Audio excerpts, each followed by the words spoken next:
Class is in session. College football hitting the book show for Monday, November 10th. Week 12 of the college football season is what we are talking about here on this edition. Ian Cameron and Connor Mack with you, ready to break it down. C-Mac, we got 3 weeks left in the college football regular season. What the hell? Where did it go?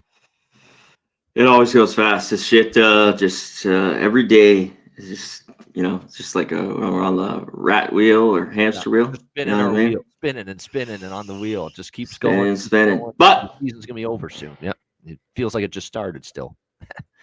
But I love doing it. We got tons of games. Seasons change, and I love it. Same old shit, just a different day. No doubt. We'll jump right in. We've got obviously a bunch of weeknight games, more Maction this week, and that's where we will begin. This is probably the spotlight Maction game of the weeknight matchups here in MAC play. It's a battle for first. These are two teams that still could very much win the MAC. We've got Ohio and Western Michigan. Ohio 1.5 point road favorites in Kalamazoo. The total here 47 across the board here in this game. Ohio with a big victory last week against Miami, Ohio, another team that's been battling for first. We've got a 4-way tie for first in the MAC right now. Ohio, Buffalo, Miami, Ohio, and this team here, Western Michigan, that they will be playing. Give a major quarterback edge to Ohio, no question. I'll take Parker Navarro any day of the week over Brock Lowry, who is still, pretty much a work in progress, I would say, for Western Michigan. Defensively, though, I'll say this about Western Michigan. Their defense has come on here as the season's gone on, especially in conference play. You look at the games. Now, UMass, Ball State, take those with a grain of salt. But, Central Michigan, they did struggle with Miami, Ohio, and gave up 26 points in that game.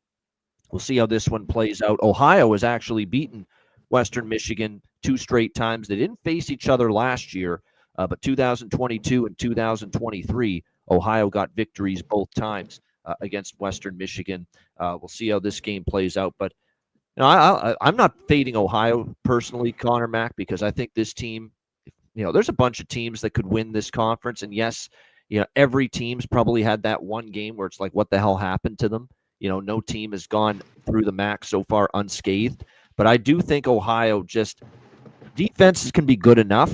I like the way they played defense last week, certainly against Miami, no doubt. And I just think they got probably the best quarterback in this conference, because I really, really do like Parker Navarro, and that could be the difference here. So, pick them. It's Ohio or nothing for me.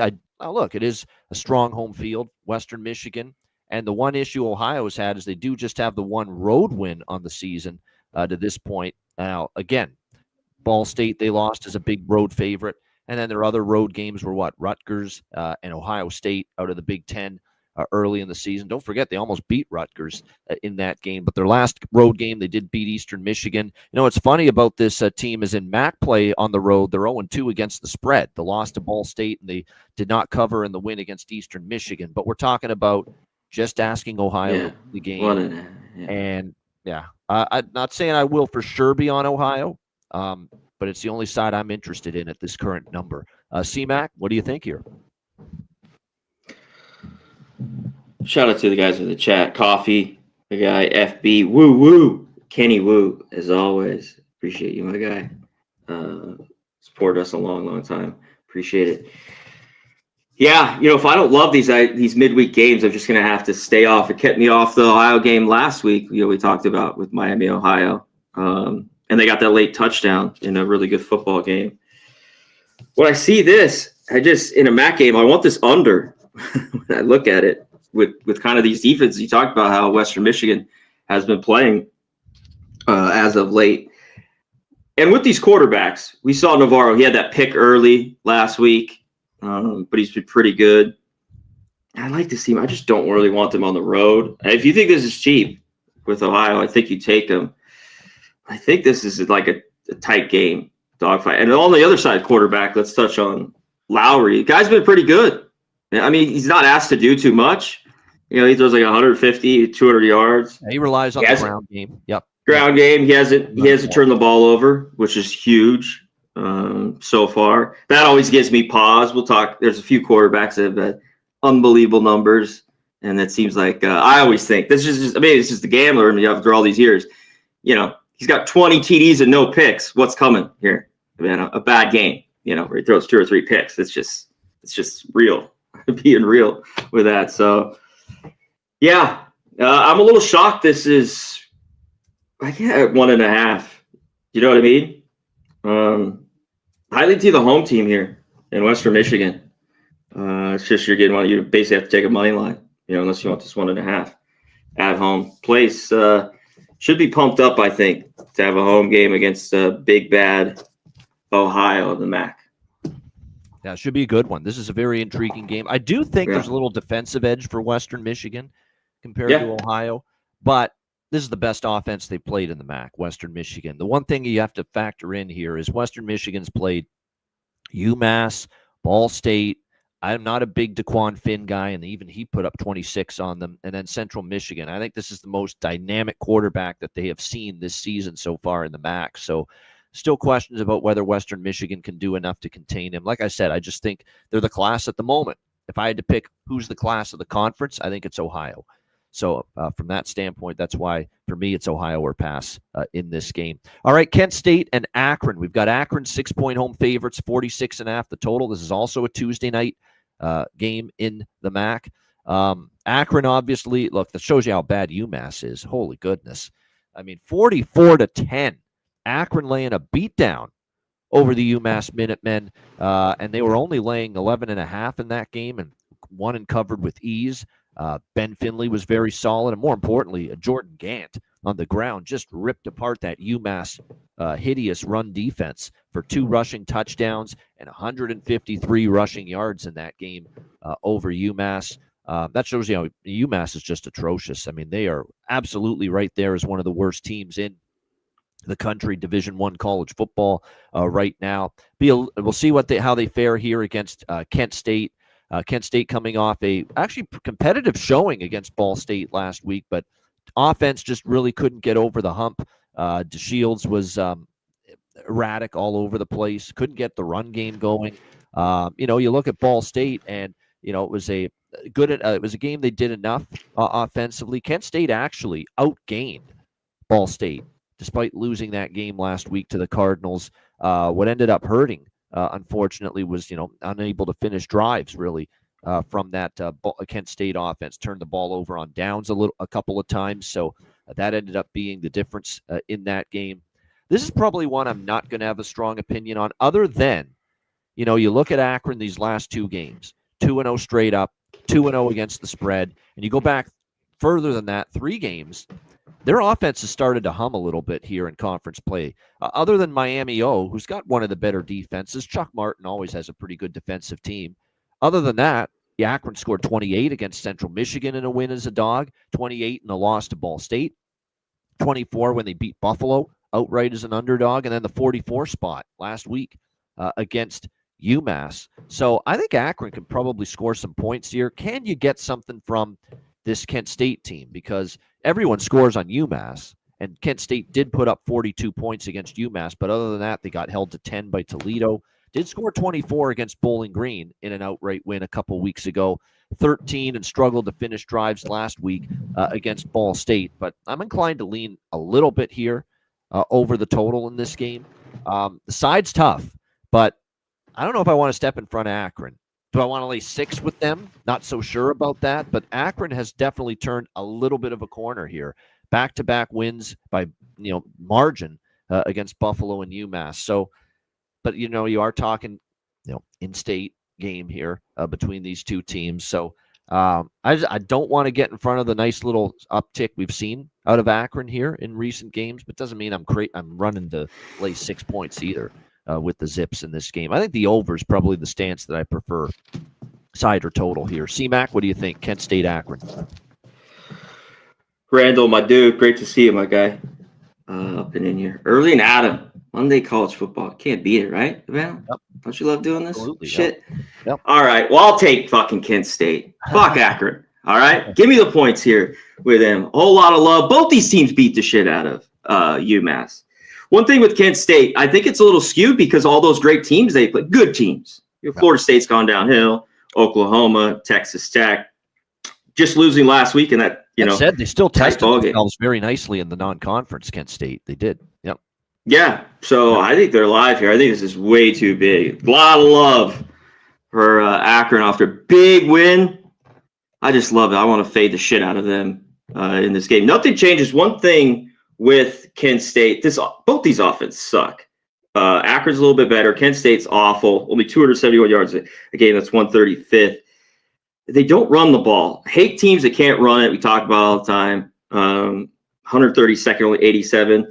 But Akron's got a horrible run defense. They should be able to get a little bit more in this game, right? You think?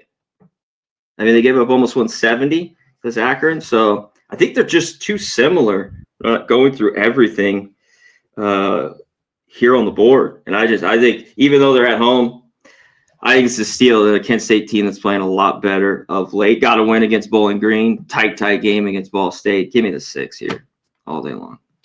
All right, there you go. Strong recommendation. Strong. Plus the 6 against Akron. All right, Northern Illinois and UMass. Northern Illinois, 11.5-point road favorites, 43.5 the total. I mean, is that where we're at now with UMass? They are so friggin' putrid that we're being asked that we're asking Northern Illinois now to lay double digits on the road against them. Holy mackerel.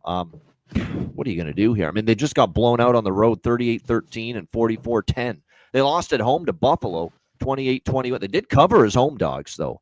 They did cover as home dogs against Buffalo the last time they were double-digit home underdogs like this. But on the road, they've been that's the tricky part of this game. On the road, they've been eviscerated over and over again. And it doesn't matter who they played, whether it's Iowa, Missouri, out of power conferences, whether it's Kent State, 42-6, Central Michigan, 38-13, Akron last week, 44-10.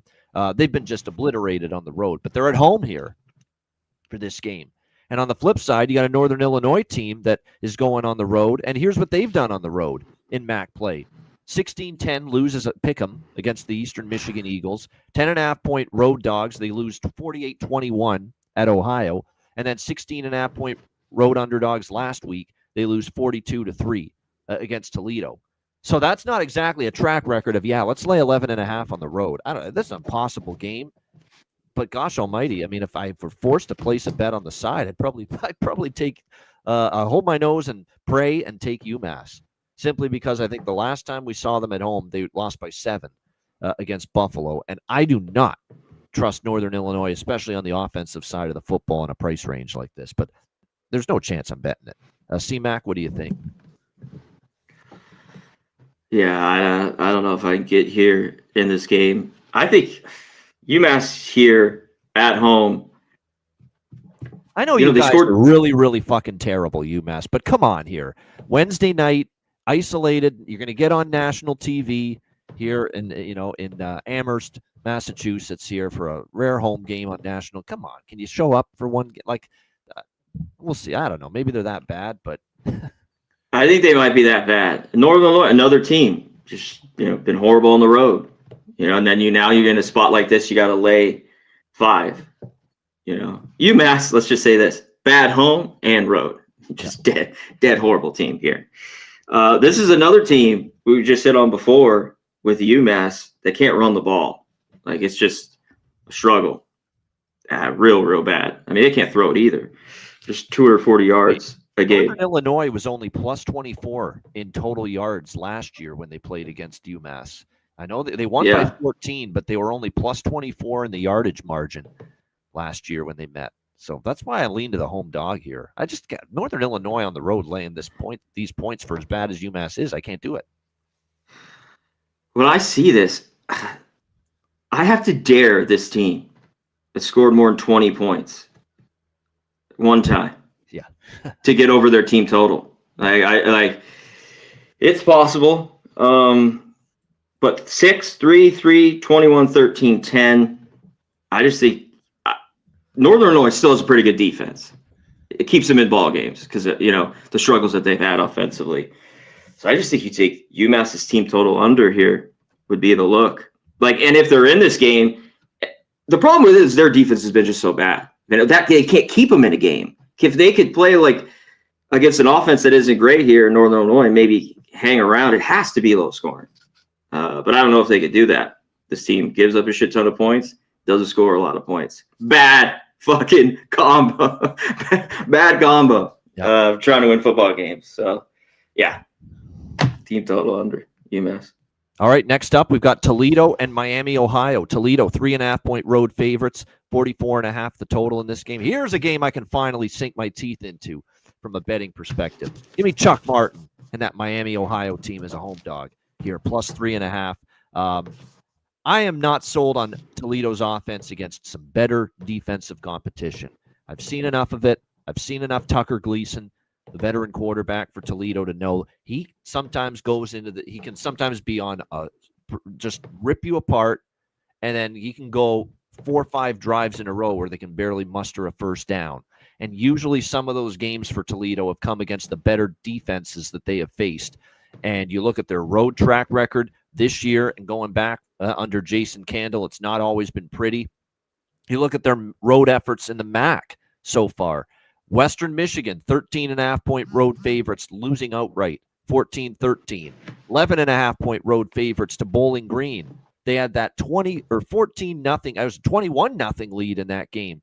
And somehow they ended up letting Bowling Green come all the way back to beat them, 28-23. And that was after Drew Pine got injured for Bowling Green. They were down to Anderson and R.J. Garcia as their quarterbacks. And Bowling Green still was able to come back and beat Toledo. Another outright loss as a favorite on the road for the Toledo Rockets. I have no faith in them as in this kind of a price range on the road. I just don't. Now, at home, if you want to lay points with Toledo in the Glass Bowl, go for it. They've been very good at home. But on the road, it's Jekyll and Hyde. It's like a different football team. You know, they destroyed Kent State and Northern Illinois and Akron all at home. And then they go on the road, and they're double-digit chalk. And not only are they not covering, they're losing games outright.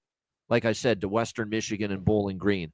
Miami, tough loss for them last week against Ohio, 24-20. It was a back-and-forth kind of game.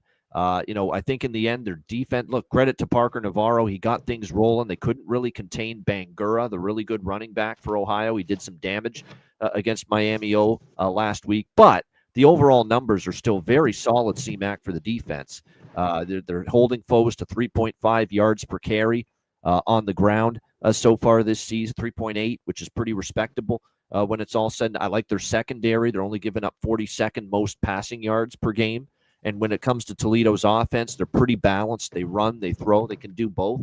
But Miami's pretty adequate at stopping both the run and the pass. So, and by the way, that loss did not really hurt Miami, Ohio, the Redhawks last week, because they're still 4. That was their first conference loss to Ohio last week. So they're still at 4-1 in MAC play. They're still in that 4-way tie with Western Michigan, Buffalo, and Ohio for first in the conference, and still very much alive to make it to the MAC championship game. So I expect a bounce-back game.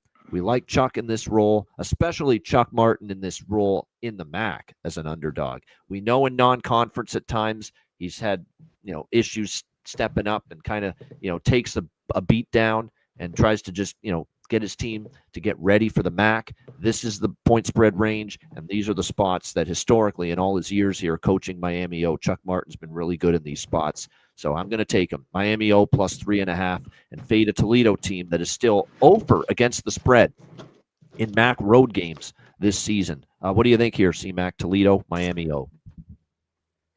Yeah, they're only cover 0-4 on the road.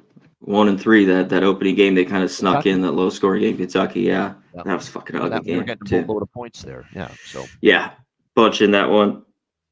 Here we got Miami, Ohio, just a team that's better at home. Here's an angle I forgot to mention this before you continue. Hit it. I'm not a big DeQuan Finn guy. You guys know that. But a little revenge angle here. He used to be the quarterback for Toledo years ago. I think that was the very first school he played quarterback for in college was Toledo. So a little bit of a, hey, let's stick it to them kind of element to this matchup here for Miami as he plays against his old team. So DeQuan Finn gets to try to beat his old squad. When I look at this total, it's under nothing here with these defenses. I know it's not huge here, but 44.5. I'd only be on the under. Miami, Ohio's got to keep this how they play football. Good defense, run the ball, which they can. Don't turn the ball over.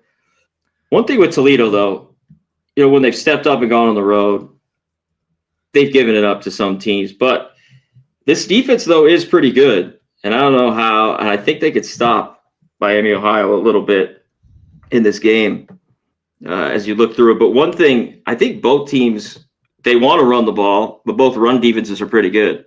I think it kind of like cancels out in this way. So, yeah, to me, this is Miami, Ohio. Awful loss at home. This is classic. We talked about Toledo at home, maybe, and they kicked Northern Illinois' ass, big time. So, this is classic. Everyone sees it. I bet you that all this is, we're here now, but already the early money and later might be on Toledo as well. I'm pretty sure.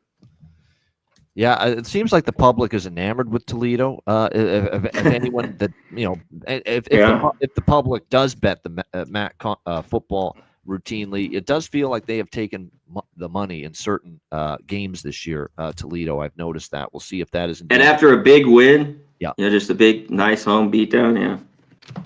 All right, our last of the MAC weeknight games. This is also a Wednesday night game. Buffalo, Central Michigan. We've got Central Michigan, 2-point home favorites, 43 and a half the total. Buffalo is another of the four teams in that mix for the MAC title at 4-1 in conference play. And, we just talked about Toledo. They're 3-2 in conference play. The 3-2 teams aren't fully out of it yet either by any stretch. Oh, no, it's a whole...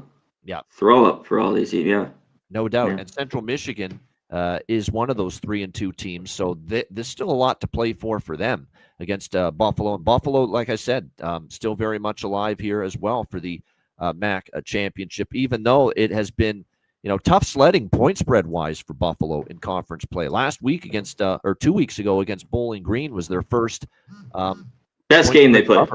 Yeah. In MAC play. They were dominant, 28-3.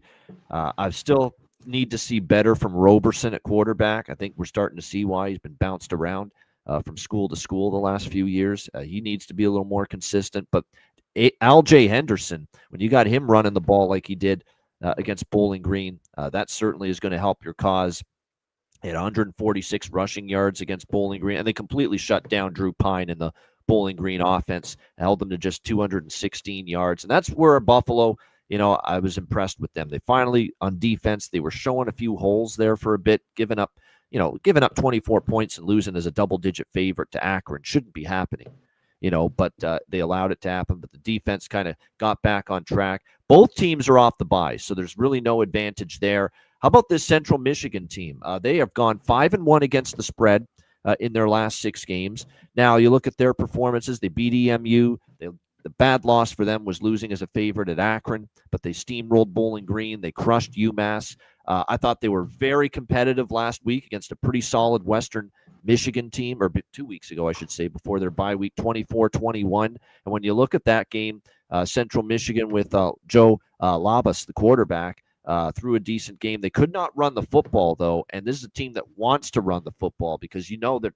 head coach, Matt Drinkle, he came over from Army, where all they do is run the football. So that's what they want to do. They want to establish the run. They really couldn't against Western Michigan, and yet they were still, as far as, right in the game. So you give them credit. Their defense kind of hung in there. When I look at Buffalo here, as far as the defensive side of the football, they're giving up. They've actually been pretty solid against the pass, but they are weaker against the run, the Buffalo Bulls. They're giving up 139 per game on the ground, rushing yards. So 57th in the country. It's not terrible. It's like middle of the pack, but they are weaker against the run, Buffalo on D, than they are against the pass. And that plays pretty well into Central Michigan's offensive philosophy, which is run heavy. You look at CMU, CMAC, the Chippewas, 13th in rush attempts this season, whereas they are 132 in pass attempts. Like I said, this is pretty much like an option offense. They don't ask Labas, the quarterback, to do a whole lot. They definitely want to run the football. So both teams off a bye. Those things cancel out. Central Michigan, with the fact they've covered 5 and 6, kind of tells me they've been maybe a little bit more of the undervalued commodity, even more so than Buffalo, because Buffalo is just 1 and 6 against the spread in their last 7 games. So see 3-0 straight up at home this year too for Central. I kind of think Central is my lean here. Central Michigan laying less than a field goal in this one. C-Mac, what do you think? Buffalo, Central Michigan. Yeah, that's how I kind of thought in this game. I doubt I get involved in this one. This is another one to hit on as these defenses play better. Both these teams are slow. Hit on the last few. Miami, Ohio, we talked about. Central Michigan, 131. Kent State, 135. These games are Buffalo, 91st in pace. So, and their games have kind of shown that in those kind of like 21-17 type games that they played a little bit throughout the year. Yeah, I think this is a good spot a little bit for Central Michigan here at home. But the only thing is I thought Buffalo didn't look good early.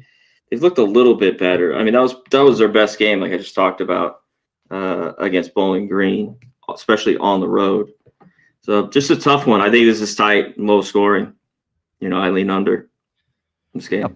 Buffalo could be alive. Surprisingly, Buffalo was 30th, top 30 in pace, but yeah, Central Michigan's near the bottom. Only Ohio State is running more seconds per play than Central Michigan. So they're 135 seconds per play, Central Michigan. They're right there with Army and Navy, which is no shock because Matt Drinkle is at the bottom. Army. Yeah, the head coach for Central Michigan. He wants options. There's a lot of these. Northern Illinois, yeah, we hit on. They're down at the bottom, 120 something. Yeah. So a lot of slow teams play, running the football here in the MAC. No doubt. All right, next up, we turn our attention to Thursday. Only one Thursday night game this week, and it is out of the Sun Belt Fun Belt on a Thursday night. Troy and Old Dominion. We've got the Old Dominion Monarchs 11-point home favorites in this game. The total sitting at 53.5, pretty much across the board here in this game. Old Dominion coming off a very impressive 31-6 beatdown over ULM. They've been all over the place lately. Old Dominion. They beat the hell out of Central or Coastal and Liberty. They lose outright as double-digit favorites to Marshall, and they lose by 24. They end up getting steamrolled by James Madison, 63-27, against a App State team that I think they're better than. It was lackluster, and it was life and death for ODU to win that game, 24-21.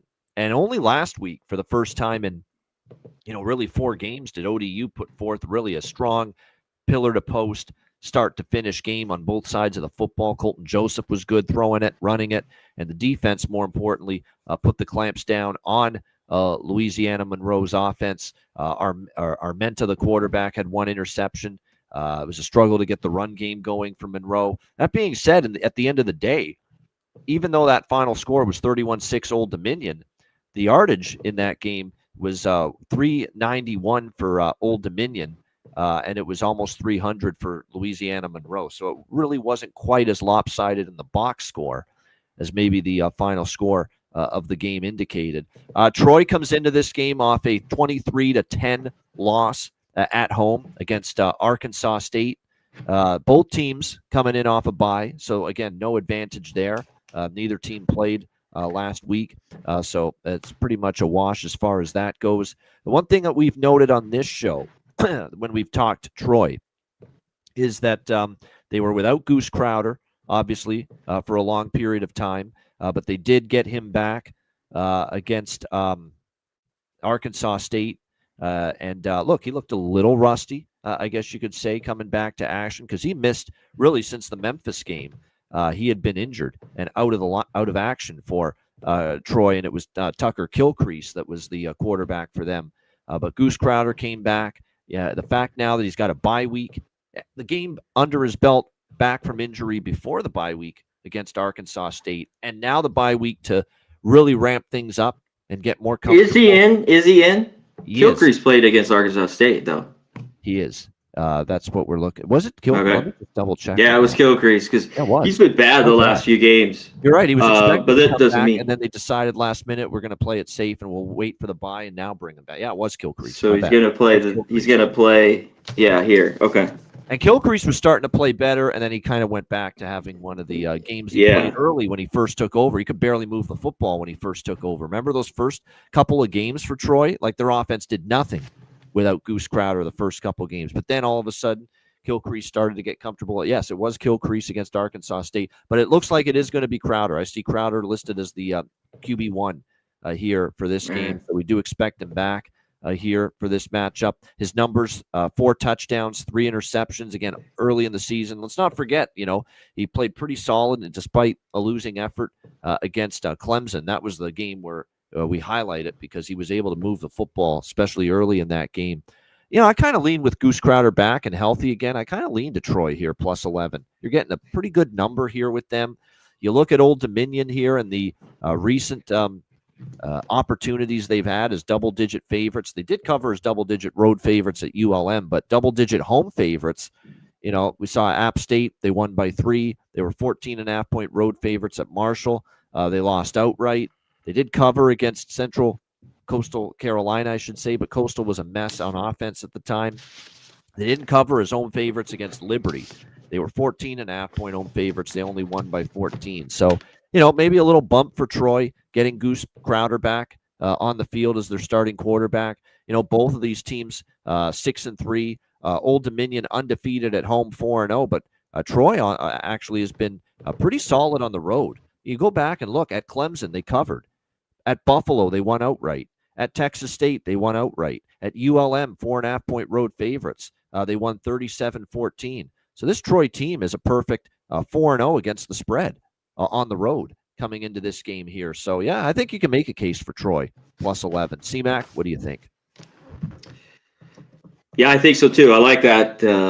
You don't team on the road that they play, solid on the road. Like, even in that Clemson to start the year, you remember that the first half?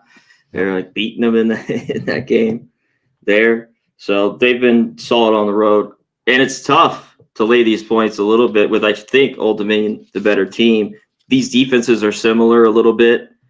One thing is Troy does give it up a little bit on the ground, and we know Old Dominion can run it 200 yards a game, and Troy gives up 160, a little bit better against the pass. But, I kind of want Troy in this spot, but this is a wait for me. I'm just going to keep this here as a lean. I think there's pathways to points for both teams. I think Troy could move it with a healthy Goose Crowder. And you're right about the run defense. That's the weakness for Troy. And Old Dominion's getting 200 rushing yards per game on average. Their run game is pretty darn good. So I think there could be pathways to points. I don't see any weather issues in Norfolk, Virginia. Thursday night, no rain, 3-mile-per-hour winds. So the over might be something that appeals to me here as well with Troy and ODU in this. And what do you get to Old Dominion, the team that kind of has been some games dominant at home and others not? Yep. It's a little bag at home. They dominated Coastal at home. Pretty good against Liberty at home, but then they had that, head scratcher against App State. They were life and death. They were trailing actually in that game, needed to come back to win that game. So, and they were laying almost 2 touchdowns there. Yes, right? They were 13. Yep, barely won the game straight up. All right, let's go to Friday. We've got, speaking of Clemson Tigers, Friday night ACC matchup against Louisville. We've got Louisville 3-point home favorites, 51.5 being the total here in this game. What a shocker in the ACC with California, the Golden Bears. Give my fucking money back from the last week. God damn. I need it. That's what they're capable of when they hang on to the ball. And JKS, Sagapolotele, as receivers he can count on, they can hang with a bunch of teams, but they just couldn't, the penalties, and they couldn't get out of their own way. I didn't trust them. I didn't bet that. Don't blame you. I had to block everything out. Sometimes I try to do that because we all go off just the last weeks, you know what I mean? Especially the loss like that. So I was like, I got to do it. I got to fucking do it. Yeah, I think it's a nice spot to take Louisville here, in my opinion, -3. Bounce back spot at home. I'm not trusting Clemson. Clemson beat Florida State at home. Big deal, in my opinion. Florida State's been erratic lately. They lost to Duke. They lost to SMU. They lost to Syracuse. They lost to Georgia Tech. Who did they play on the road? They did have 2 road wins. Who did they play? Boston College, who's absolutely collapsed the last several weeks, and North Carolina when they stunk. Remember, they played Bill Belichick in North Carolina when they were awful, before they started to get things a little bit back on track with the defense, at least. I don't think North Carolina is back on track offensively, but they have played a little bit better defensively here the last few weeks. So really, we're gonna think that beating Boston College and North Carolina on the road means that Clemson's going to be able to take care of business here against what should be an angry Louisville team coming off that loss against Cal. I think it's a nice little buy low spot, bounce back spot for me. -3 or better, I'll be in with Louisville here. C-Mac, what do you think? Yeah, I think it is a good bounce back spot here for Louisville. This is a team that's just got drilled by Clemson, it seemed like year in and year out. And they beat them last year at Clemson. At Clemson, 33-21. Yep. At Clemson. So this game seems like it could be close.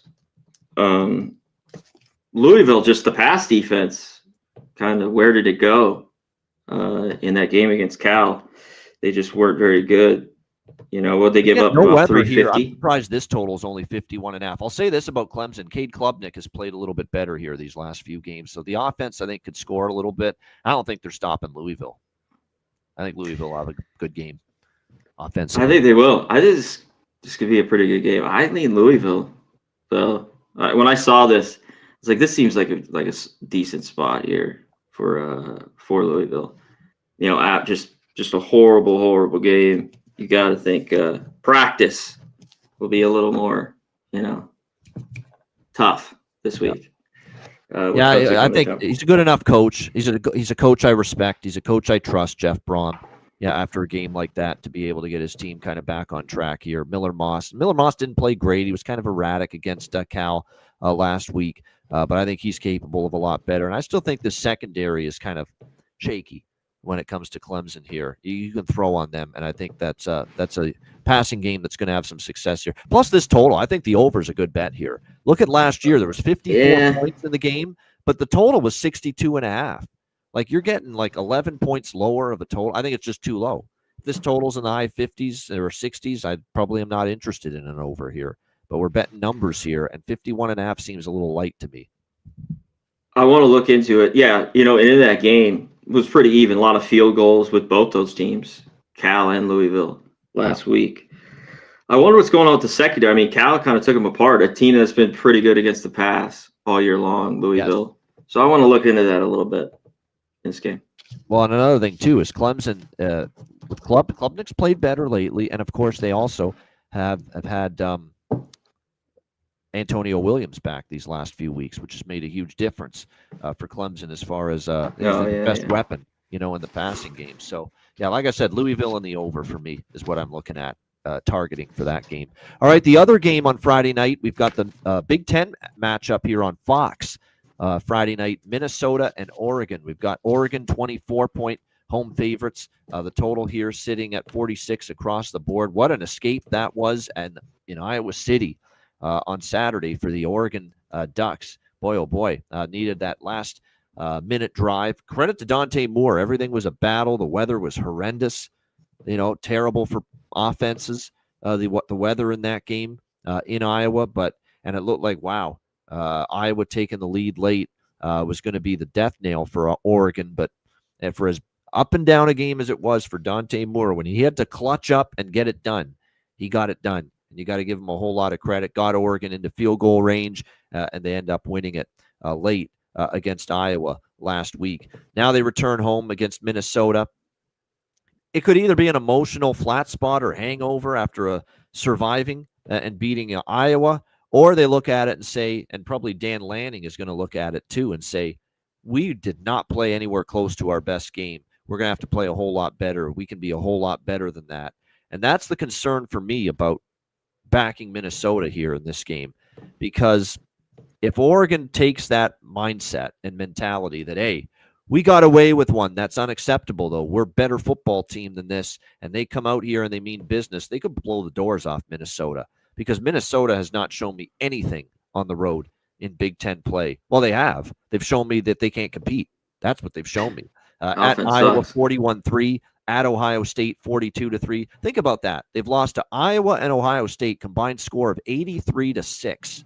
83-6 in two Big Ten road losses for Minnesota against Iowa and Oregon and Ohio State. And Oregon's better than Iowa and they're maybe a slight notch below Ohio State.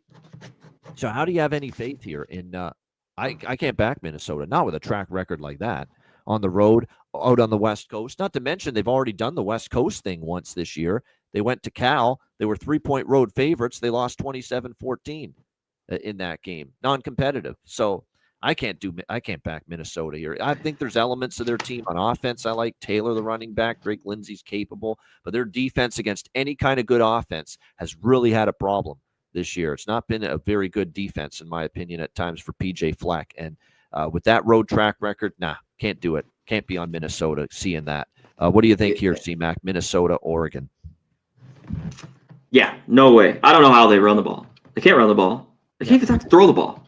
I mean, they're 98th. Oregon, one of the better teams against the pass, especially who they play. I think it's just Oregon here or nothing, or their team total. Where I want to look to fade Oregon is they got the next 2 games. So maybe this could be like a sleepy, even though they're back home, SC, and then they're at Washington. I think they lose one of those games coming up for Oregon. This might be one of those. Now, Oregon last year especially was a very good first half bet. This could be one of those spots to come back with an Oregon first half bet. I lean that way. Yeah, if the offense is humming like you talked about, they're not kind of down. This game, of course, up in Oregon, a little bit of rain. So just keep an eye on it. I don't think it matters. You're used to it. Yeah, it does look like, I'm just seeing it now. Yeah, 60% chance of rain. No wind, but they are saying 60%. That's normal. For Eugene. It's Eugene, Oregon in November, guys. What do you expect? Yeah, that's like daily. I've been up there. Death taxes and the cold November rain in Oregon right now for them. All right. Next up, we've got Texas and Georgia. We got Georgia, 6.5-point home favorites. The total here, 47.5. We've moved to Saturday, by the way. This is the first of the Saturday games, and it's one of the bigger games, obviously, on Saturday. Georgia, first time they didn't really screw it around. Well, you still cashed first quarter with Mississippi State last week. Big second quarter, yeah. I had first half Mississippi State, and I did not cash that because it was 21-0 Georgia in the second quarter against Mississippi State last week. And then they were just too much for Mississippi State's defense. You got to give Gunnar Stockton and the offense credit. They had a huge day, and Mississippi State could not trade points with Georgia. So they did have a slow start, but the slow start didn't last as long as it has in certain games. So we'll see how this one plays out here. That being said, I kind of want to go back to the well here with Texas first quarter at the very least in this game. It still continues to be, like I said, it's almost like Kirby's team.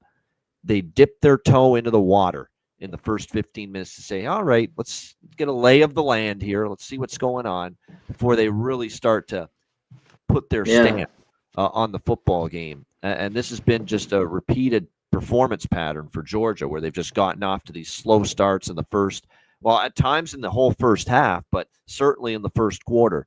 And we could see that maybe being the case here. And you've also got a Texas team that's given Steve Sarkisian the opportunity to prepare and get ready off a bye week, whereas Georgia does not have the bye week going into this game. So a little bit of a situational advantage for Texas. What do we make here of is the Georgia defense was very good last week, and we've seen the last couple of weeks they played better after getting chewed up a little bit by Ole Miss, even though they still were able to win that game. What do we make of Arch? Arch, to me, is coming off, I think, his best game, and it's progress. I saw legit progress and signs of improvement and steps forward from Arch against Vanderbilt. Do you buy it? Do we buy it? Exactly. And now you got to go on the road again this time around. Actually, no, that was at Texas. No, that was a home game against Vanderbilt where he played very well. The home game. Now you got to go on and the road. And Vandy came back there late. Yeah. Yeah. And on the road, we know against really any competition, but especially the better teams. Like, what if that Kentucky, like, he did rip apart Mississippi State, but Mississippi State's got a pretty rough defense still. Let's also not forget about the Florida game where he struggled and labored and lost. Let's not forget about the Kentucky game where he was absolutely terrible, and that was a road game too. And, of course, we know what Ohio State did to him, first game of the year. So that's the issue. I don't know if I can trust him on offense on the road at Georgia. I don't know if I can trust Texas for 4 quarters. But what I can do is back what's been cashing repeatedly, and that's fading Georgia in the first quarter. That's exactly what I'm going to do here. I do like Texas first quarter in this game. First half a little bit too, but more so the first quarter here, which you can get plus 2.5 right now with Texas first quarter in this game. Why not? Georgia takes 15 minutes to get things going. C-Mac, what do you think? Texas, Georgia. Yeah, fuck. I kind of like Texas here. I got trust issues a little bit with Arch Manning and the defense that's looked good in spot games, and the numbers are good. But talk about some of these SEC teams that they played. They kind of got into shootouts. Yep. In some of them, especially late in this one. I got to admit, their defense has kind of leveled off just a bit here, Texas. Yeah. Yeah, but I like them off the bye. Yeah. In this spot, and I think this is a little bit telling the number. It's 6. I think Texas is live. We all remember the tight game, the OT last December. Of course, Stockton played. Manning didn't. 22-19. I think it'll be hot. Yeah. So I mean, the classic. The Georgia's been sleeping a little bit. Texas maybe first half. And you know what the big thing with Manning is just, I think his footwork looks a little bit better. If he doesn't turn it over too, I think they're in it. So that's just, can he do that here in Athens? I'm telling you what, this Georgia defense too, I'm not all that enamored by it still. That's not that same elite Kirby Smart Georgia defense we've seen in years past. To me, they're a notch down on the defensive side of the football. They struggle. They're not dominant. Yeah, but dominant. Alabama ripped them for a half. They did adjust, but they still ripped them for a half. Alabama, they couldn't stop Aguilar in Tennessee. Don't be fooled by the 10 points they gave up to Auburn. Auburn should have been up another touchdown. They got that was a bad call against Auburn, and they struggled with Auburn for a half. Ole Miss, they struggled, but they outscored Ole Miss, which is why they won that game. That's why I'm if Arch can continue to show progress. This is a guy that everyone was talking about as a fucking Heisman winner coming into the year. Like, people thought there was a huge amount of talent and arm talent with Arch Manning. And for a while, it didn't look like it. But he was a guy people expected huge things from this year. Now that he's had a couple of better games, he's got a bye week now, work even more with the first teamers on offense, and come out here and play a solid game. I'm kind of talking myself into the total, too. 46.5 at FanDuel, just a little low. Texas's defense has given up some more points. Vanderbilt got into the 30s against Texas defense. We also saw Mississippi State get into the 38-point range against them. Florida put 29 on the board, and I don't think Florida's offense is particularly great. So that's why I'm talking myself into the over a little bit here at 46.5 with Texas. It's a low total, man. I think it can get there. I think there'll be a lot of Georgia love here. Team finally covering a little bit lately. Like 4 out of 5. It should have probably covered. They took the knee in the Florida game late. So, and Texas has not been good against the number here, as you know, this year. Yep, that'll be a good one. Well, looking forward to seeing how that's your Saturday night game, ABC with Herb Street and Fowler on. Can't wait. See, we've got Arizona and Cincinnati. Cincinnati is 6.5 point home favorites. 56 the total here in this game. I think the last time we saw Cincy, it was that game where they got.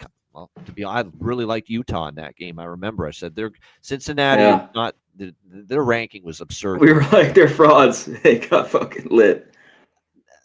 Fraud's harsh, but they're not. They're fraudulent a little bit. I just meant who they played and at home. Yeah, no, I agree. The ranking was ridiculous, and they got knocked down today. Like they had played. Look, I mean, UCF, Oklahoma State, Baylor.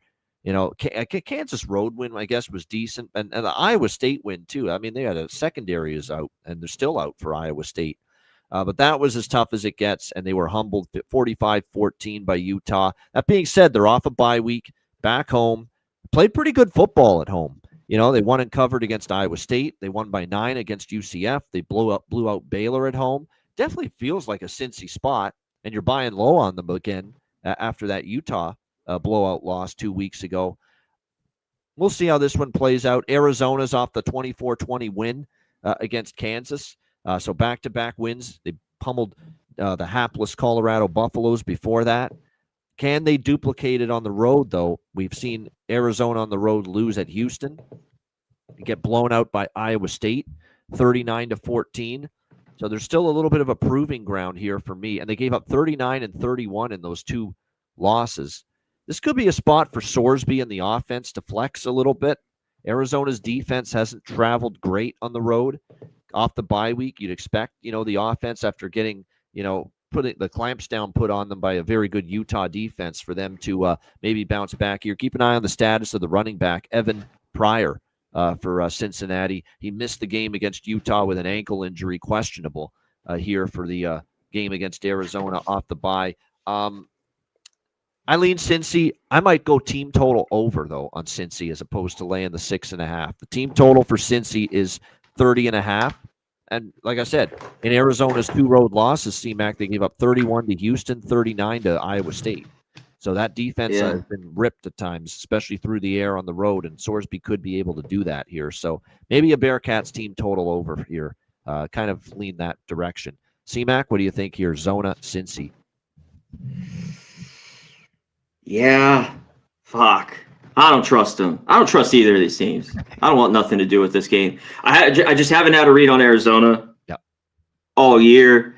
I think they're a decent football team. Talked about the defense has kind of been there, kind of hasn't. Off back-to-back wins, I don't want them. And Cincy after just the bad loss in a bad spot at Utah, like we talked about. But a team like this, let's put it like Baylor, like you were touching on, Iowa State, they've played well at home and put up points. So maybe you're right with the team total, but nada for me. If I trusted Fafita more, because he kind of was disappointing with his performance, even though they won, like I expected the offense to do better than that against Kansas last week. Maybe the full game over, I lean that way too. But and the weather looks fine, by the way, for Cincinnati. On Saturday afternoon. All right, Georgia Tech, Boston College. Georgia Tech, 16.5-point road favorites, 58 the total. There's a pass for me. You got anything here? I can't lay 16.5 with Georgia Tech. I've always said it. When they're laying this many points on the road, I can't take them. But I'm done with BC. Screw those guys. Screw you, Bill O'Brien. Screw you. I mean, your team just can't. I mean, that was a spot for you to show something, for crying. I know SMU can be pretty good, but that was horrific. That was brutal against SMU. On the weekend. You keep talking about, hey, we got to keep trying, we got to keep playing. You said that before the SMU game, that, hey, we got to show up and still finish the season the right way, and you were just as pathetic as you were the week before. I'm finished trusting Boston College. So this is an easy pass for me. I can't lay it this many with Georgia Tech. And I'm out on Boston College. I'm done with them just no showing and looking absolutely pathetic. What do you think here, CMAC? Yeah, shit. This team just sucks for Boston College. Yeah. Like, I don't know. When teams are horrible like this, they don't cover. Why the hell would I want my money on them? Come on. Yeah. And maybe this is this even enough? Give me fucking 21.5. Maybe we're talking. Even take a look at this game. I'd actually lean to lay in the points because I'm looking at it now. Georgia Tech stumbled before the bye week. They lost to NC State 48-36. They lost. They're in a good position too. I mean, I would take their team total just with this 16.5. Right. I think they kind of do what they want. Yeah, the run defense for BC, they're giving up 5 yards per carry. They're gashed per game on the ground. Yeah, I lean Georgia Tech here a little bit. Yeah. Yeah, I look at their team total with if you want to play Georgia Tech. I'm not going to lay it, but Georgia Tech, if you're going to bet Georgia Tech, I would say take the team total over. Yeah. Yeah, in a tough game. We'll get to NC State coming up here. Yeah. In that one. All right, Virginia and Duke. We've got Duke, the 6.5-point home favorites, 57.5 the total in this game. This is a weird one. Duke is a hard team for me to trust defensively, but Virginia, singing the praises of Chandler Morris early in the season, they haven't been clicking of late at the same level in recent games. But Duke, man, I mean, boy, oh boy, just had no answers for Joseph Fagnano and UConn. Hell yeah, I was happy about it. I think we both like UConn as a home dog there in that game. But boy, oh boy, this is not the first time either Duke has been, This is a bad look for Manny Diaz. You're a defensive guy, okay, and your defense is getting ripped here week in and week out. Even when you beat Clemson, you beat them because you outscored them. You didn't stop Clemson. You outscored them. That's how you won that game. So this is a bad look for him. He's supposed to be a defensive mastermind, and his defense is getting gashed repeatedly here in some of these recent games. So hard to lay 6.5 with a defense that's playing this way. But counter that to Virginia. We loved the way this offense was humming early in the year with Chandler Morris. Look what they're doing lately. Like they're scoring 17 against North Carolina, 9 points in a loss last week to Wake Forest. I mean, what has happened all of a sudden to this Virginia offensive machine? It's not been good. Now, backup quarterback last week's a big part of it. They had Daniel Kalen getting the start for Chandler Morris there in that game. Well, Chandler Morris got injured, and that's why Daniel Kalen had to finish that game for Virginia last week. Keep an eye on the status. But even before that, Chandler Morris was showing, not quite as strong as we had saw him early in the season. But yes, his status, Chandler Morris, for this game is questionable after exiting the game in the first half due to injury. So Kalen might have to start. He hasn't been ruled out for this game, though, as of yet, according to Tony Elliott. So we'll have to wait and see on that. I got 6.5 with Duke. No, not with their defense. I can't be laying almost a touchdown with a defense I don't trust to get stops.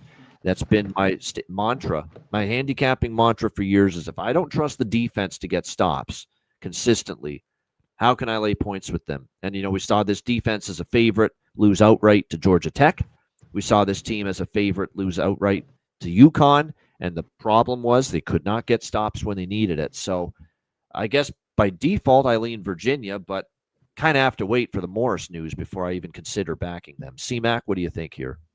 Yeah, it's just a wait for me till he's in. I mean, Caleb was 18, 25. They could score 20 points, 145 yards. Both off losses, that were tight. Even with the backup, I mean, I want Morris in. To me, this is Virginia. They have the better defense. And Duke turns the ball over, and their defense has just got problems. That's why I love fading them last week. And it's really been the secondary. So Morris is in, even though they were kind of struggling with points the last few weeks. This secondary sucks for Duke. Yeah. I mean, they just get thrown all over. Throw all over that group. Yep. Yeah, corners haven't been good, or the safeties really all year long, giving up a lot. So Virginia too, always plays, has Duke's number as well. So yeah, just a wait and see with Morris, but lean Virginia.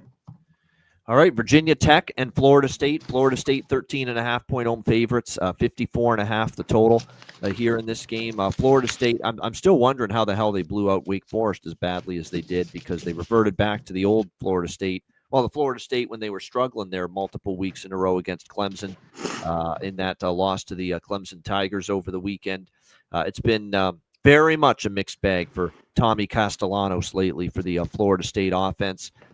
Defense actually, after a rough start, kind of held them in the game, but, offense couldn't really do enough to get them through the finish line. We'll see how they fare here. The last time I lined up to fade Florida State as double-digit home favorites, I thought it was a great number with Wake Forest, a great spot, and they got blown out 42-7. So I'm a little bit gun-shy to take Virginia Tech here, but Virginia Tech is off a bye week. Extra time to prepare for, it's an interim coaching staff now, obviously, but still extra time to prepare for them going into this game. They lost 28-16 to Louisville at home in their last game. They did win and cover against Cal, 42-34. Actually, going back to the 5 games they played since the coaching change, they've been somewhat competitive in a lot of them. They beat NC State, they beat Cal, they lost by 7 to Wake, 15 to Georgia Tech and almost covered, and by 12 to Louisville and almost covered. Like they were just a couple of points away from getting inside the number both times. So we'll see how this plays out. I mean, it's definitely a spot advantage here for the Hokies coming off the bye, and it is a lot of points. I could only look at Virginia Tech, but last time I said I talked myself into taking double digits with a road dog at Florida State. Wake got killed in that game. So I'm a little – plus, if they fall behind Virginia Tech, Drones is not the kind of quarterback that's going to lead them back into the game. That's how rough, he can be at times. So it's a modest lean to Virginia Tech. I'm not sure I'm going to end up moving on it, though. C-Mac, what do you think? Fucking Drones. This guy drives me nuts. Speaking of him, I mean, this guy's, I don't know. I don't think it's enough. I think when these two teams play, usually I want the points. These games are pretty competitive. I mean, Florida State for the most part. Has taken care of them, but there's been some really, really close games. I don't know what to make Florida State. They looked horrible last week. I mean, it seems lost, 4 or 5? So the spot here, there's just no way you could lay points with them. That's kind of how I feel. So there's just a lean to Virginia Tech of now. All right, we got Wisconsin taking on Indiana. What an escape for Indiana against Penn State. Wow. And one of the more incredible catches there, Omar Cooper. My goodness, you'll never forget that name again. There was a few good catches in that game. Yeah. But, the end ones. The toe tap in the back of the end zone to save Indiana and escape with the victory in Happy Valley. Now they're laying 30.5 to Wisconsin, 44.5 the total. Well, Wisconsin is coming off an outright underdog victory over Washington, so a little pulse from the Badgers all of a sudden last week, although it was all their defense and it was all Washington ineptitude on offense, but a win is a win. Wisconsin's going to take it, considering the season they've had. But here's the problem with Wisconsin. Yes, they beat Washington 13-10. But the quarterback situation is still a mess. You know that 4 quarterbacks threw a pass in that game, attempted a pass. Carter Smith, Hunter Simmons, Danny O'Neal, and West. They all threw one pass in that game for Wisconsin. He has no quarterback. And I know Indiana's off this huge emotional game against Penn State. You'd think maybe I don't think there's going to be an emotional hangover, though. I think Kurt Cignetti's a maniac. He's going to rip into his team saying, you can't play like that and get away with it. You got to play better. I think he's going to he's going to fucking run those players through the ground at practice this week, coming off a game like that where they almost pissed it away. I think they could bury Wisconsin, quite honestly, here in this game. So this is probably back to the well of Indiana team total over. Maybe if I bet it. Usually when I bet Indiana, I don't lay the points. I take the team total over instead. I might go that route because even though Wisconsin's defense played well last week, that's not the same offense you're playing here. And plus their defense, if they go 3-and-out, eventually Indiana's just going to wear them down and be, and just, take over the game and run away with it. So team total is 37.5 for Indiana. I could see them getting 38. Yeah, in this one. But, I don't want Wisconsin. C-Mac, what do you think? Yeah, they got the win. I don't know how they fucking score here. I don't know how with whoever the fuck's going to throw the ball. I mean, this team, 0-0, 10-10, and they went 13-10.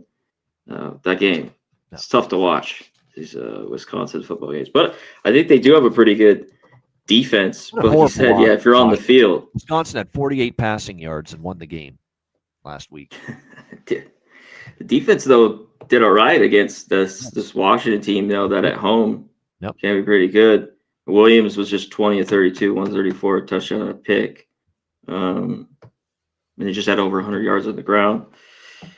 But, Indiana home's just been a juggernaut. So, I mean, Wisconsin team total under. I don't know if they get more than a touchdown. You're getting dicey there.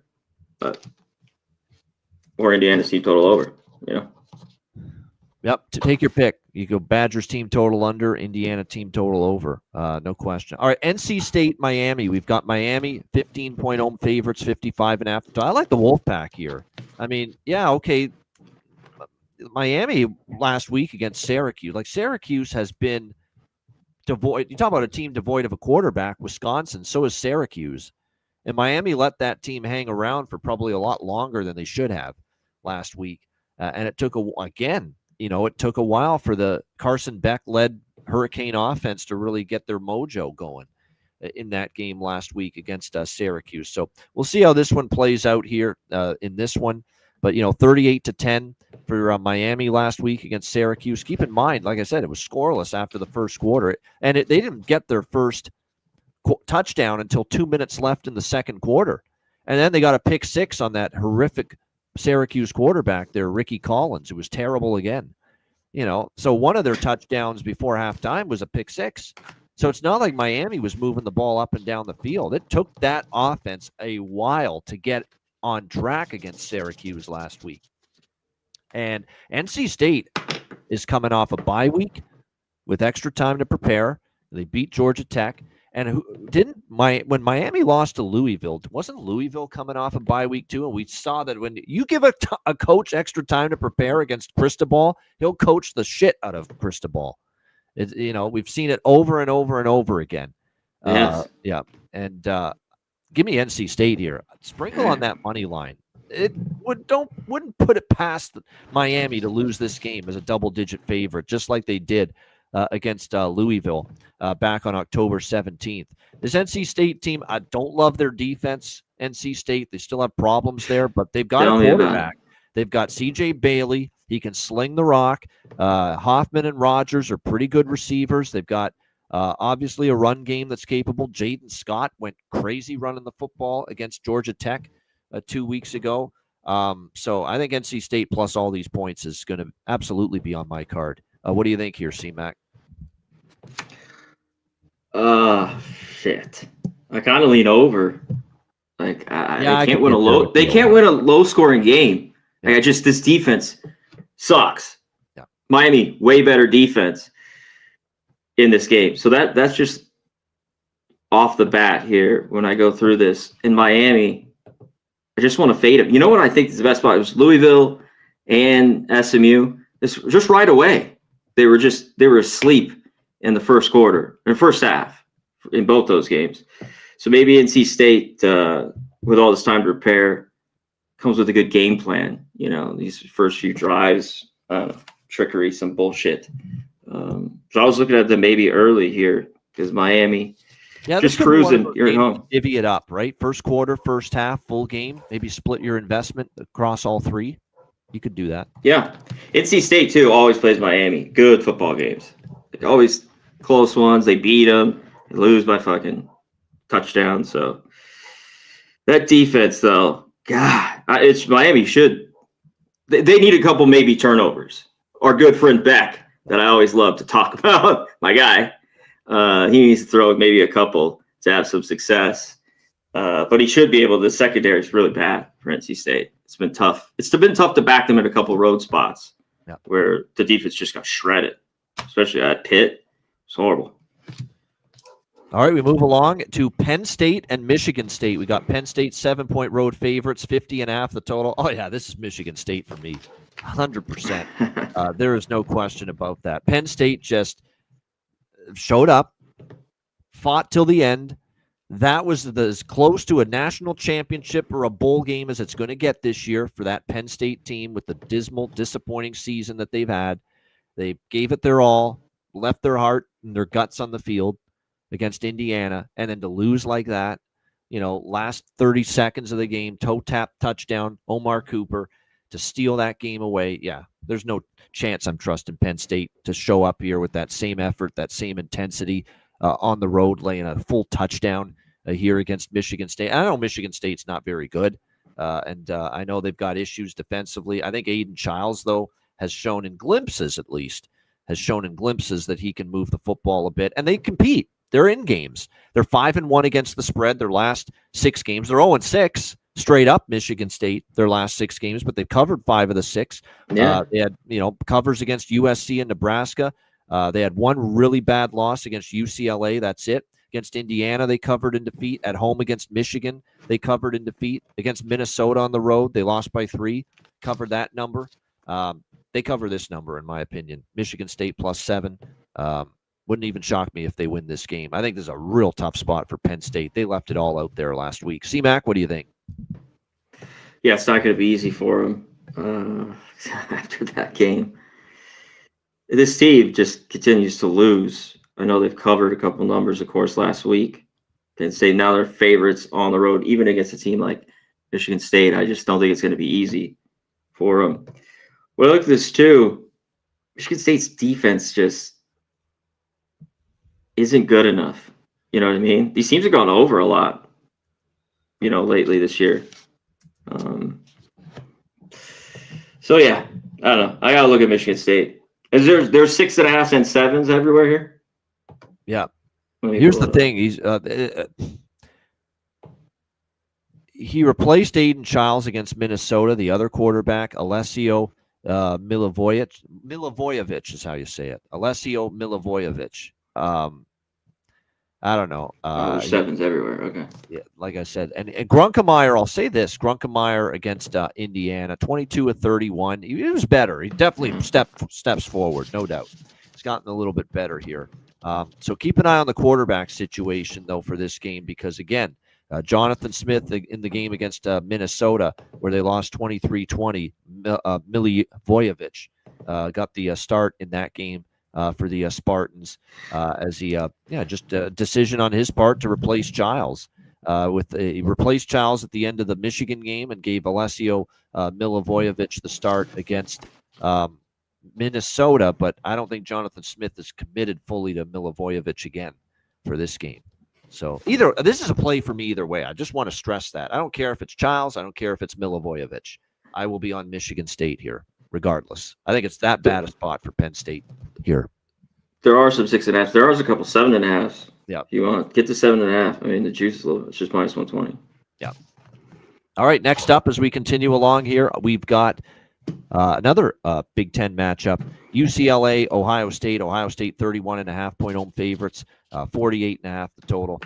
They did not cover against. It looked like they were in control start to finish, but they did not cover against Purdue last week. Ohio State. So that's the problem, right? Everyone knows this is the best team right now in everyone's power rankings, number one in the country, Ohio State. But you're not getting bargains now to back them. They're laying a big number, and the numbers caught up to Ohio State. And we saw it last week against Purdue. So, but am I rushing to back UCLA on the road? Probably not. Especially, is this one of these early games? No, it's a night game at least in Columbus. So it's not as bad on the body clock for a Pacific time zone West Coast team traveling over to Ohio for this game. But, I have not bet many Ohio State games this year. It's just I don't really want to go against them. Their defense is the best defense in the country right now. And Julian Sayin has been playing, for the most part, mistake-free, clean football. But the problem with laying numbers like this is they do run the football a lot. They play very slow on offense. You don't always get the possessions you need to cover a number like this when you're laying 31.5. But like I said, Sayin's been great. Sayin only had 6 incomplete passes against Purdue last week, along with the 303 passing yards. So I'm probably going to stay off this game. I'm not really much of an opinion either way. C-Mac, what do you think? UCLA, Ohio State? Yeah, I don't have nothing here. I think UCLA, I can't take them. I just and I don't know how they score. I mean, this is I tried to get on a team total under for the most part. Yeah. Purdue got a late touchdown there though in that game. I wasn't on it, but that's always when you're dicey. When you search that was like 9.5s, 10s is a team total under. Let's not forget, post Deshaun Foster getting fired, we've seen UCLA play one road game against a team in the stratosphere of Ohio State, and that was Indiana, and they lost 56-6. So that's why I can't take UCLA.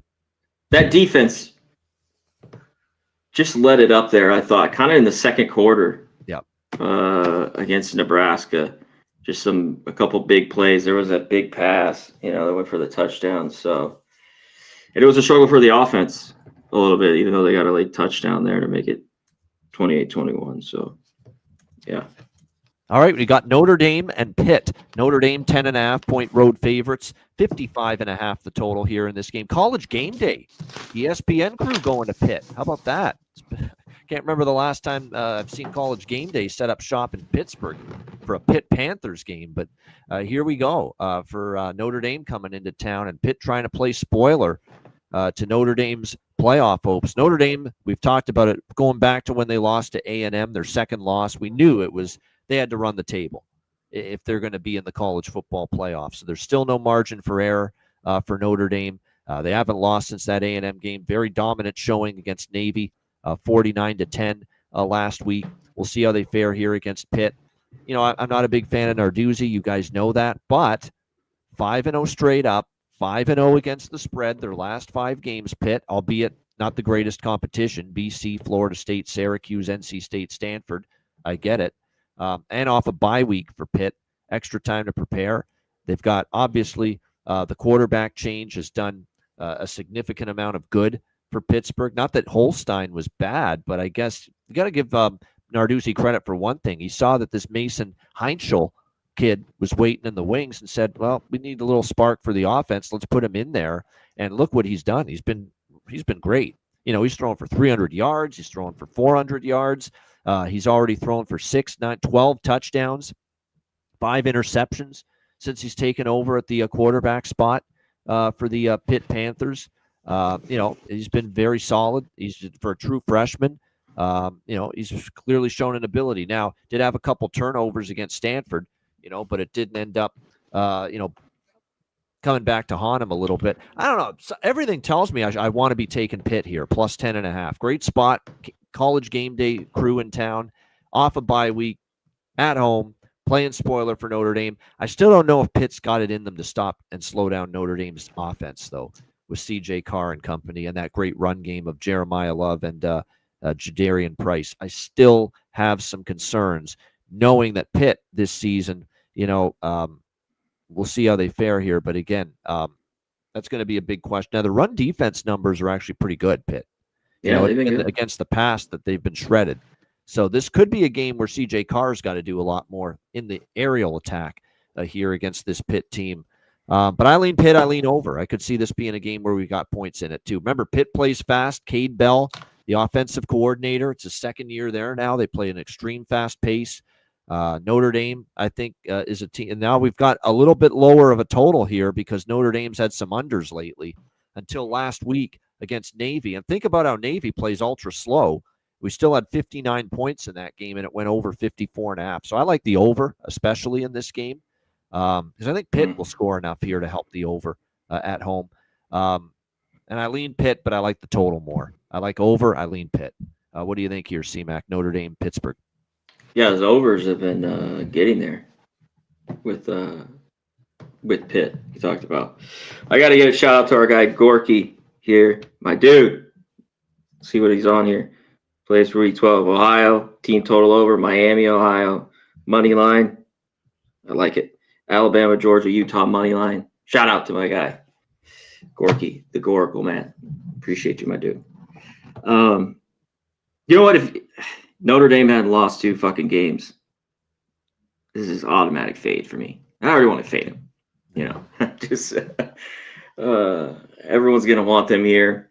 I think they've been coasting the last couple weeks at BC. They've only played 2 road games. Dude, we had just kicked the shit out of Arkansas from jump, and fucked around a little bit with Boston College in a 25-10 win. I think Pitt's going to be able to move the football here a little bit. I'm interested in them. I'll leave it at that. All right, North Carolina and Wake Forest. Wake Forest, 6.5-point home favorites, 39.5 the total in this game. I think I'm going to be on Chapel Bill here and the North Carolina Tar Heels plus 6.5. I think I might be on them here in this game. I'm seeing improvement from the defense. They're playing a lot better on that side of the ball. They've been able to string together multiple good games defensively in a row together, this North Carolina team. And now the wins are starting to follow. Now, I'm not going to act like they've beaten great teams here, Stanford and Syracuse. Trust me. I'm not going to sell you that bill of goods. But they covered in both games. The defense shut down those 2 teams. And don't forget the losses before that. They should have beat Virginia. Had a million chances to beat Virginia when they lost that game 17-16 in overtime. They should have beat Cal. If dude doesn't fumble the football going into the end zone against Cal, and Cal recovered, North Carolina could have won that game out there on the West Coast against Cal. But there's no doubt they're making this improvement, especially on defense. Gio Lopez and the offense is still a work in progress for North Carolina. There's still greater improvement that needs to happen on the offensive side of the football. But Wake Forest they're an all-over-the-map kind of team. Like, they go to Virginia and they win outright as an underdog last week. But before that, they got shelled by Florida State. They beat SMU at home. They dismantled Oregon State. They beat Virginia Tech. They lost to Georgia Tech. They lost to NC. They've been all over the map. They lose to Duke. Actually, that was last year. But they've been all over the map. Now they're favored. They've only been favored, I believe, once this year in FBS play. Actually, twice. I forgot about Kennesaw State when they were an 18-point home favorite and they won 10-9. Now, look, Kennesaw State's a lot better team than we thought at the time. But like I said, we'll have to wait and see how this goes. Kenny Woo Woo Woo saying Bill Belichick's mind is already on that Giants head coach opening now with Brian Dable getting fired today. He may not even be back at practice this week. He says he's committed to North Carolina, but like I said, I think if the right offer was given to him for an NFL head coaching job, he'd probably take it.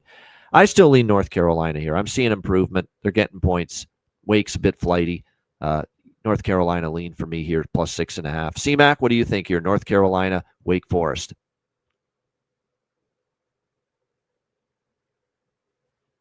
CMAC. Oh, I think we've lost him.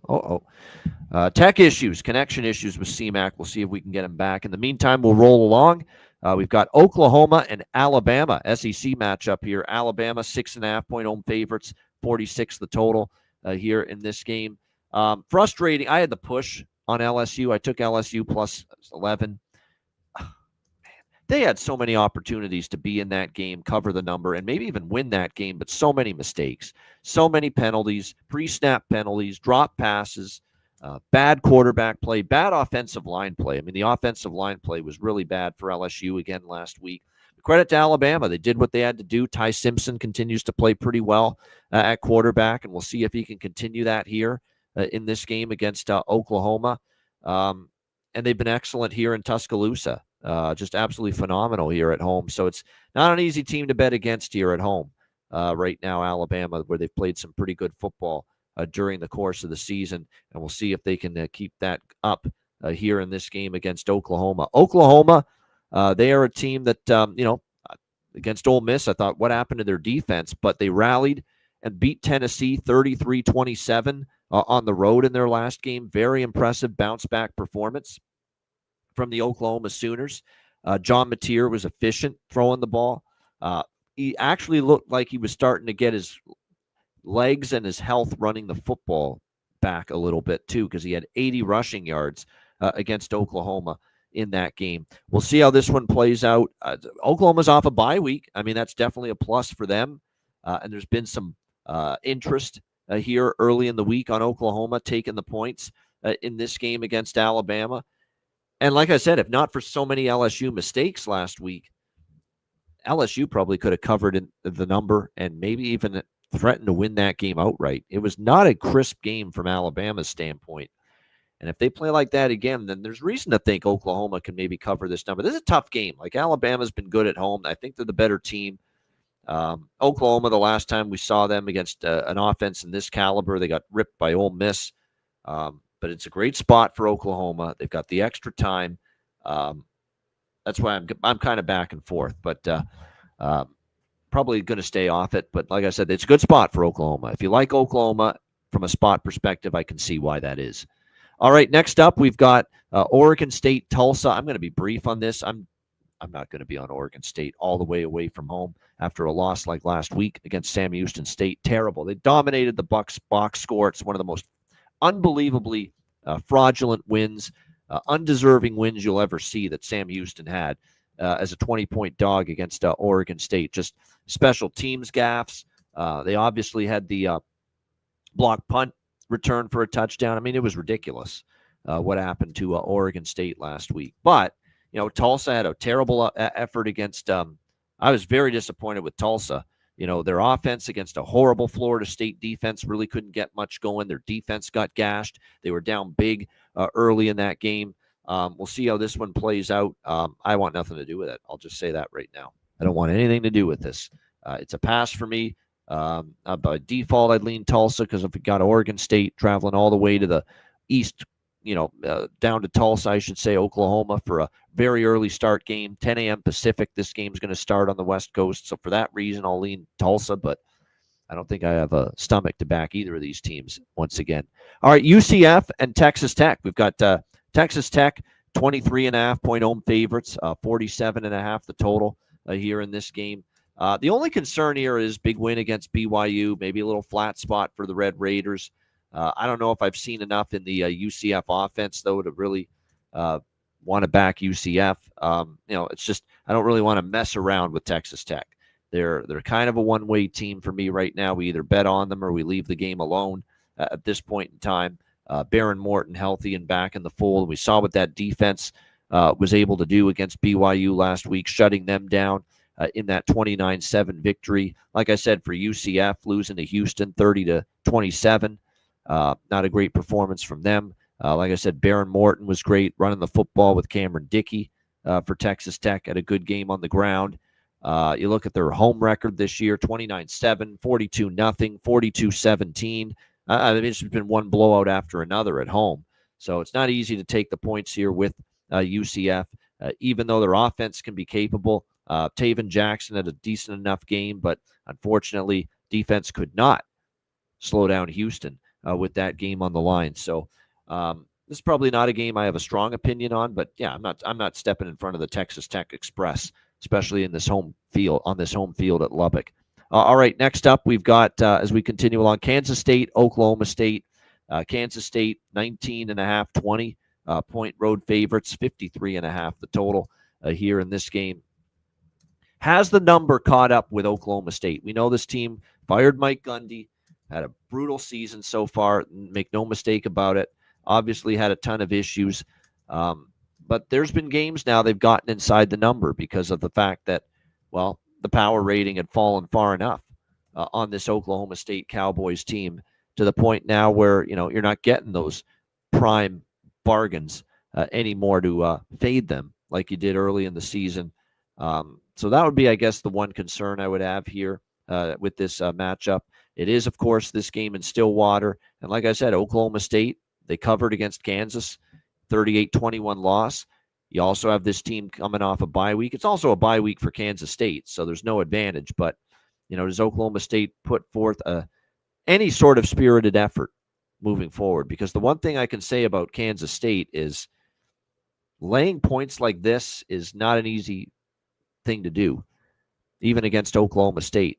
They were 27.5-point home favorites against North Dakota back on August 30th, and they managed to just barely survive with the straight-up win 38-35 in that game.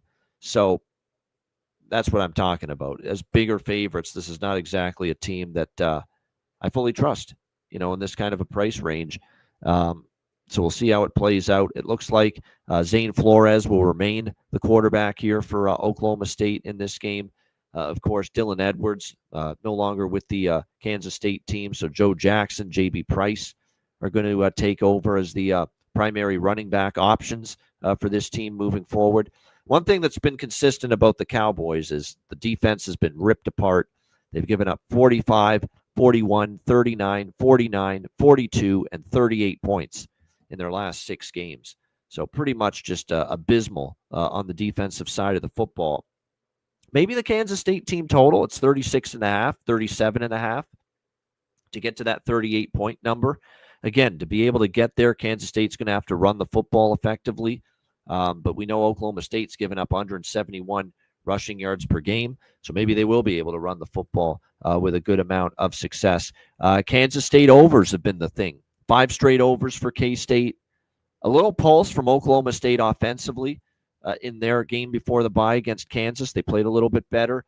There's going to be a little bit of wind, but not heavy wind. It's moderate wind, but no rain on Saturday. So this total could get over. I can lean in that direction as well with the 53.5 to the over here with K-State taking on Oklahoma State. All right, Utah Baylor as we stay in the Big 12. Utah 9.5-point road favorites, 60.5 being the total here in this game. I think when you look at this matchup here with Utah and Baylor, Utah clearly the much better defense. I don't think there's much argument there. This is a Baylor team that every team that's played them has been able to move the football with a ton of success. We'll see if that continues here in this matchup. Utah coming off the destruction that they had a couple weeks ago versus Cincinnati 45-14. They're coming off a bye. So is Baylor. And look, Baylor finally had a good defensive performance against UCF. It's kind of shocking to see it. Like, really? You almost have to look twice at the final score. Like, did Baylor really only give up 3 points to UCF? Yes, they did. So by far, it was their best defensive effort of the season. Taven Jackson had 2 interceptions, only 151 passing yards, 74 rushing yards. I almost couldn't believe my eyes. This Baylor's defense is doing this against UCF a couple weeks ago, but sure enough, they did. Now, can they build on it? That is the question. I kind of feel like I want to see another example of them stepping it up on defense before I'm truly ready to believe in them. Last 2 years, by the way, these teams have played, and Utah won at Baylor 20-13 a couple years ago, and then last year at Utah. Now, again, this is when this was early in the season, I believe, when they played. Yeah, and it was 23-12 for Utah. And yes, Cam Rising was still the quarterback. That was before he had to medically retire. So that was early in the season. So Baylor, they lost by 7 and they lost by 11. This number is 9.5. So, like I said, the number feels like it's in a good spot here in this game between Utah and Baylor. You look at the way Utah's played these last 2 weeks. Other than the BYU loss, they've looked damn impressive. Blowout wins. When they win in blowout fashion. Look at every Utah game this year. 43-10, 63-9, 31-6, 48-14, 42-10, 53-7, 45-14. Like, when they win big. So if you like Utah, just lay the points because they'll probably cover if they win. That's how I would say it. I lean Utah. I mean, I'm not sold on Baylor's defense yet. Got to see it again, even though they played better against UCF. We got CMAC back. CMAC, Yeah. What do you think here? Utah, Baylor. I have one thing. Like, how does Baylor stop the run? Yeah. Like, I just don't know how they give up. They're horrible. Utah, top 5, over 265 yards a game on the ground. That's going to be tough. This is just a weird kind of matchup, though. Like, a team in Baylor that's horrible, has won a ton of games, hasn't covered a bunch of games this year, against Utah, who's been rolling back-to-back huge home wins. Feels a little bit like a flat spot. I mean, if you think this is cheap, why isn't this 12.5? This is my biggest question here. 9.5. Yeah, I gotta sit with this one a little bit more. This seems like I think this line should be bigger, and this could be a 1-score game. Tough to maybe take. All right, Florida, Ole Miss. We've got Ole Miss 16.5-point home favorites, 53.5 the total in this game. So Florida, 2 games after the firing of Billy Napier, they rallied the troops, gave it their all against Georgia. And then I was on Kentucky last week against Florida saying, watch them fall flat now after that great effort against Georgia where they lost a close one. And that's exactly what happened. They were not even in the game. They looked comatose on the football field, Florida, last week against Kentucky, losing that game 38-7. Weren't even in the game. Now, can they muster another all-in effort here on the road against Ole Miss? They tried to play spoiler against Georgia. They did give a good effort there. But can they do it here against Ole Miss, who are trying to keep their SEC and playoff hopes very much alive? I'm not so sure they can, because you look at Florida. Remember that Georgia performance where they stepped up? That was at home. Look at what they've done on the road. 38-7 loss at Kentucky, 34-17 loss at Texas A&M, 26-7 loss at Miami, 20-10 loss at LSU, double-digit losses, all 4 of them. And they've been shredded in some of these games too. 34 points to A&M, 38 points to Boley and Kentucky last week. So maybe this Florida defense has run out of gas. Team total over 34.5 is what I think I like here with Ole Miss. I think Trinidad Chambliss should be able to have success. Florida's been giving up 35 multiple times on the road this year. So I think that's the way I'd look at it. Ole Miss team total here, over 34.5. CMAC, what do you think? I don't know here.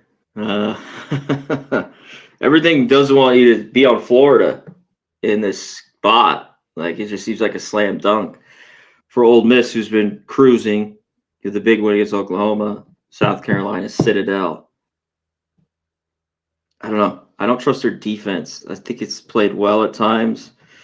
And Florida, nobody wants Florida, right? Lagway just threw 3 picks. Nobody He's does. I benched. agree. I mean, it's a lot of. That's why I like the team total, because I could see Ole Miss not covering but still scoring 35. Because I don't think Florida's going to stop them. I don't. Maybe. I mean, that was a horrible. I think we talked about. I mean, Kentucky was the look last week at home. With that number. Like, you gave up 233 Yeah. on the ground to Kentucky. You gave up over. Really, Kentucky got 400 yards of offense against you. That's bad. That's really bad.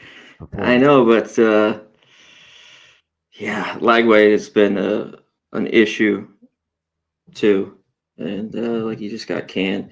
But I wanted to double check. Robert, The you're right numbers about him laying numbers like this. Kiffin's not always reliable. I know that. Yeah, I definitely know that. My guy Lane. Yeah. Whoever named him Lane, or Monty, his dad. I wonder his mom. But anyways, off the name Lane. Yeah, so I'm going to sit with this one a little bit more. I think it might be on Florida. Ole Miss, too. Big game is next. Their next week game, of course, Mississippi State. Is it at Mississippi State, too? I believe. Oh, the Egg Bowl. Yeah, I think so. Yes. Egg Bowl action. Yes, at Mississippi State, November 28th. Yeah, they have a bye after this, but then Mississippi State to end the year. Yeah. Yeah. All right, next up, we got Mississippi State and Missouri. Missouri 7-point home favorites, 51.5 the total in this game. Yeah, now A&M's really good. Let's remember that. But it was a struggle for Zollers. No question about that. Offense really had a tough day. They only scored 17 points.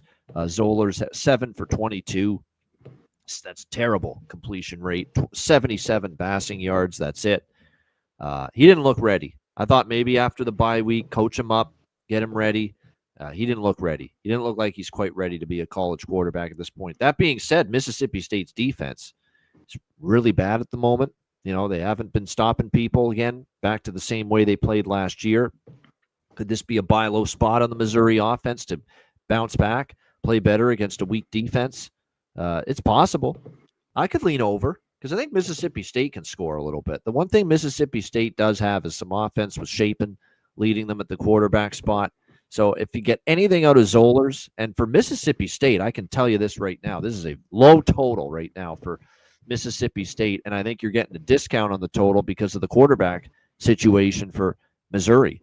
But you look at these Mississippi State games, 75, the last three, there's been 83, 73, and 62 points. Like, way over the total. You're getting a discount because of the quarterback injury to Perbula and the downgrade to Zollers. But if you buy into Zollers, having nowhere to go but up after that dismal performance against A&M, now facing a much weaker, much more susceptible defense, Mississippi State, then to me, I think you can make a case for the over here at 51.5. C-Mac, what do you think here? This was tough. Missouri back-to-back losses. You talked about the quarterback issues. He did not look good last week. I still think they got a pretty good defense, and they got slapped there early. You know what I mean? What was it, 17-0? Yep. 21-0? I mean, it was but I think they're better than that. I mean, they want their games more if their quarterback keep it in the low 20s. Do you know what I mean? Can they do that here? I don't know. I think Mississippi State, though, their defense has struggled, like you've talked about, but I think they played all right, at times throughout the year. With that quarterback, I don't know. Mississippi State got, we talked about earlier with Georgia. They put up the touchdown. They just kind of got their ass drilled in the second quarter. I think they're feisty here. Normally, I probably would take this number would be even bigger. Seems a pretty good ATS. So I think they could hang around. Yeah, I want to as well. I'm worried about their defense, but hey, maybe Zollers can't, do as well against it as I think. And yeah, I lean dog. I'm not laying it with Missouri. I can tell you that. No chance. All right, South Carolina and Texas A&M. Texas A&M 19.5-point home favorites, 47.5 the total in this game.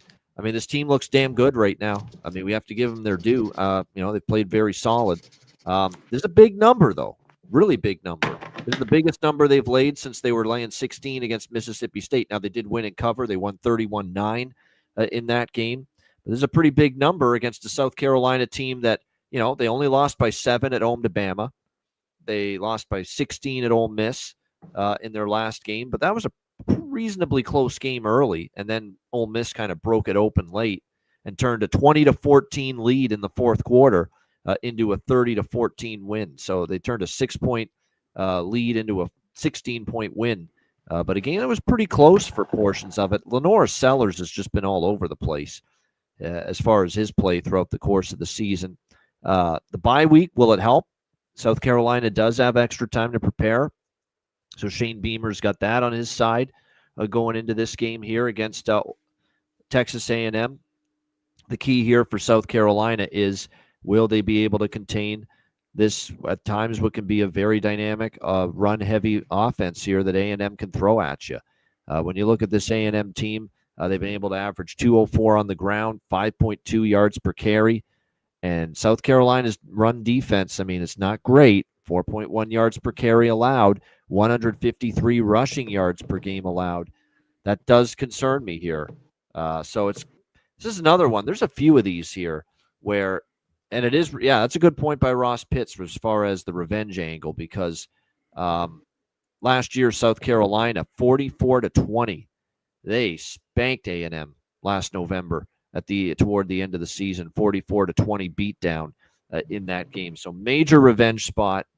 It feels like the matchup as far as the offense should work here for A&M. They should be able to run it with success because South Carolina struggled against it. But the spot screams South Carolina off a bye, and it's a hell of a lot of points that you're getting here with South Carolina. So kind of a tough one. Matchup says A&M, spot says South Carolina. Which one do you value more? Probably tells you where you land in this game. C-Mac, what do you think? I think you feel like A&M take their team total. Do you want to lay this many with them? It's getting a little rich with this team. Who's not taking this fucking team? They're 9-0, right? Shit. Yeah. They've had problems with these numbers, though, throughout the year. This offense does look good, and the defense. South Carolina's covered 3 in a row against them, and the last time at A&M, it was 30-17 for A&M, and that gets you a cover if South Carolina loses by that kind of margin here. South Carolina is just flawed, but they've been able to hang in football games. First half, that's a good option. You could split it up at least first half, South Carolina, and full game instead of just full game. You can get first half in this game on South Carolina at, let me just see what the current spread is on that. South Carolina first half is plus 10.5. Yeah. I usually like that at home, but I don't mind it on the road. Texas A&M, I don't want them. That's all I could say. Maybe this offense just keeps going. So maybe they, and at home. They play like, this is huge too. This just seems a little bit flat. They play like, what? Who do they have here? Because then they play Texas at end of the year. I know that. Yeah. Sanford? Is that who they play? Yeah, they play an FCS team, I know. And At the end of the year. Sanford and then Texas, the big one. Okay. Yeah. Yeah, so I can't wait for that Texas game. That should be fun. That will be a lot of love, a lot of A&M. Yep. A lot on the line potentially in that game as well, no question. All right, next up, Arkansas, LSU. LSU 4.5-point home favorites, 55.5 the total. This is kind of the way I felt about Florida last week against Kentucky. They got smoked by Kentucky after they left it all out on the field for first game after the coaching change against Georgia. That could happen to LSU here for Frank Wilson. And they played hard, but they played stupid. You know what I mean? Against Alabama. Bless you. They played stupid. Mistakes, pre-snap penalties, turnovers. I'm fed up with Nussmeier. I don't blame Wilson one bit for benching him. I'm fed up with the guy. He's just had a very disappointing season. Now, the offensive line sucks, too, for LSU. Let's not forget that. But he's got to be better. He's a veteran quarterback. You can't play better than that. I don't blame him one bit for going to the Van Buren boy, Van Buren, at quarterback for LSU in that game. Now, apparently, Nussmeier hasn't necessarily lost his starting job. There's still a chance he starts here, but I'm not laying anything with LSU after what I saw last week. And I worry that, they had their big effort in the first game after Kelly got fired. I worry about that duplicating itself here. And Arkansas, you look at what they've done here in some of these recent games that they've played. They've shown a little pulse for Petrino taking over at the interim spot. You look at these last few games; they've been competitive. The A&M game they lost by 3, Tennessee lost by 3, Auburn lost by 9, and they led that game and let it slip away.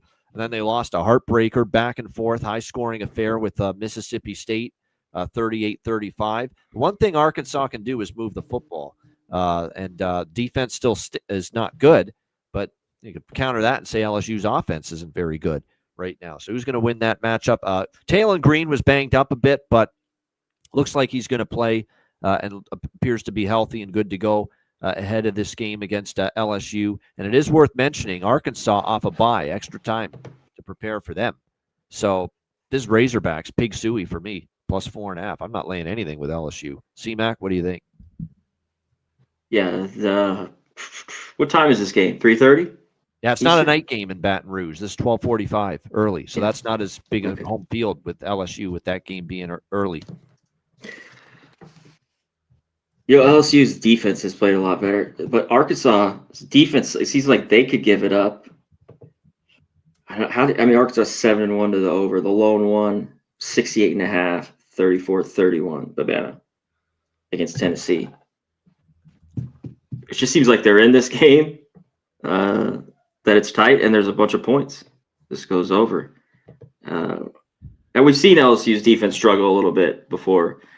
Even last week where they played all right, where their offense was horrible, and you talked about the offense looks lost. Can they score points against this shitty Arkansas defense? Whoever the fuck plays quarterback? If they can't do that, then they got issues. But I think it's light. I think it goes over. All right, next up, we've got Maryland and Illinois in Big Ten action. Illinois, 14-point home favorites. The total here, 53.5 across the board. You look at this matchup here, Illinois, obviously, with the high expectations coming into this season. Obviously, I thought they were a little bit overrated coming into the season, but no doubt they had big expectations. They're off a bye week. They beat Rutgers 35-13. The game before their bye week. We'll see if they can keep it going here against a Maryland team that has really kind of hit the wall here these last couple of games. Getting blown out by Indiana is one thing, but you're pick 'em against Rutgers, and you got pretty much whipped in that game for the most part. Malik Washington struggled through the air. He did run it, but his passing game was not very good. They got ripped big time on the ground by Antoine Raymond, who went off for 240 rushing yards against Maryland's defense last week for Rutgers. That's not exactly what you want to see.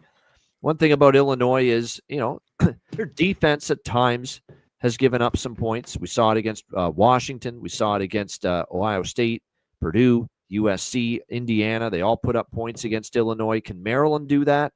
Can we trust Maryland to do that? That's going to be the question going into this game. And Illinois, against weaker teams, we trust them to score. 35 against Rutgers, 43 against Purdue, 34 against USC, 45 against Duke.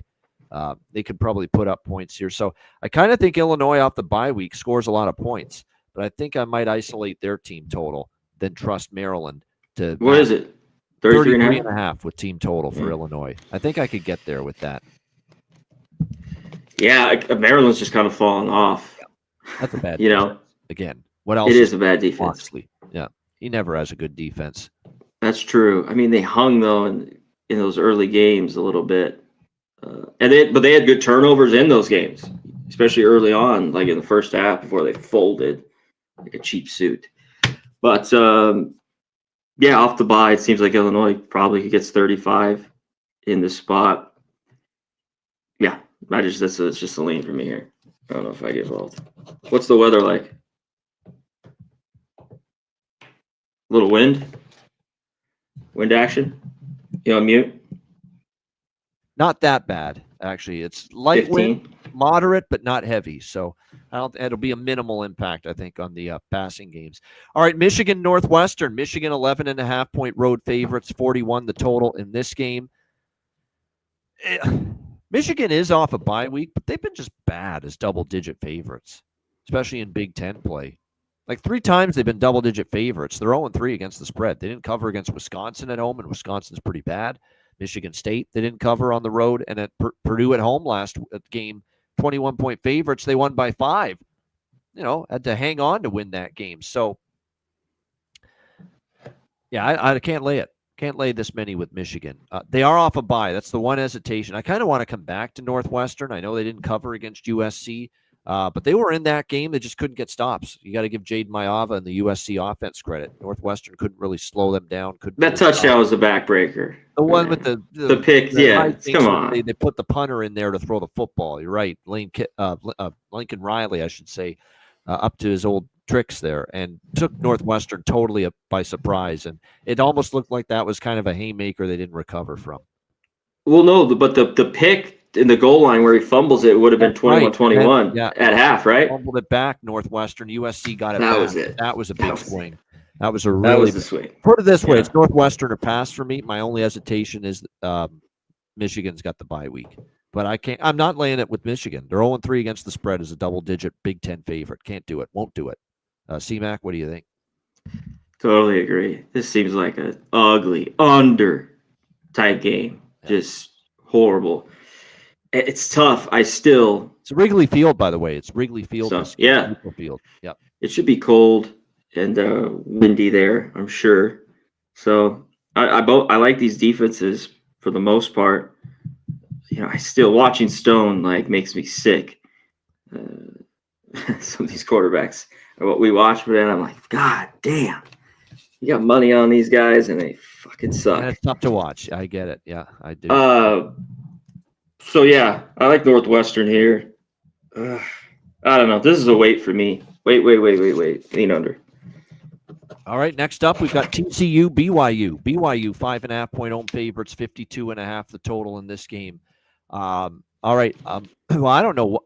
I was one of the surprising results to me last week was TCU losing to Iowa State. Iowa State with no secondary, injuries galore, and the offense kind of sputtered. Well, they moved the ball. It's just they turned it over. 2 interceptions from Hoover, Josh Hoover, the quarterback.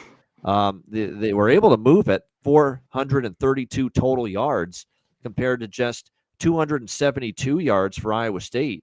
But Iowa State, ended up taking advantage a little bit more. They also had a special teams punt return touchdown, Iowa State, which won them the game. And that was the difference in the end. So very disheartening loss for TCU. But I kind of want to take TCU here because BYU, it's the old, bubble burst theory, right?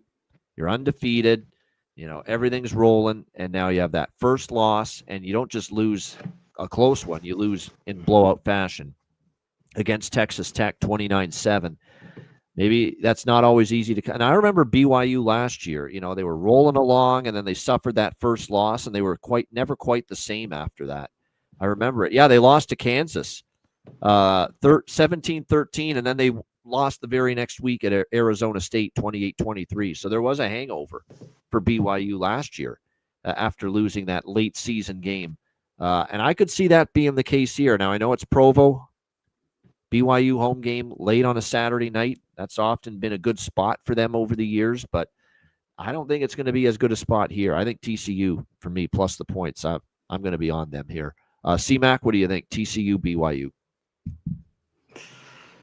Yeah, TCU on the road has hung in a lot of games, even though just that one Kansas State where they lost. It was a bad second half, too, a little bit. Yeah, there's a lot of points in that second half in that game. You got to think BYU's off. TCU off back-to-back unders, too. Lower scoring games, 23-17. This makes me want to take an over here. You got to think BYU's going to be able to move the football, right? Get back to a little bit at home here. Yeah, I would back them better. I mean, let's remember Texas Tech's got one of the best defense in the Big 12. You do have to remember that. Yep. I think so. I mean, all 3 levels were on full effect for Texas Tech. in that game. So, yeah, I like to back BYU at home off a loss. Can Hoover keep him in this game with the weapons that he has, some of the receivers? Yeah, so as of now, I'm wait here. All right, next up, we've got West Virginia and Arizona State. It is Arizona State, 11.5-point home favorites, 47.5 the total in this game. You've got Arizona State off a bye week. Jeff Sims is the quarterback for the rest of the season with Sam Levitt. I almost called him Sam Hartman. Sam Levitt ruled out for the rest of the season for Arizona State. So it's Jeff Sims' team at the quarterback spot for the rest of the season.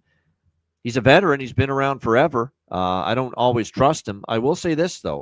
Last time we saw Jeff Sims play for Arizona State before their bye against Iowa State, it was a solid game. Go on the road, beat Iowa State 24-19.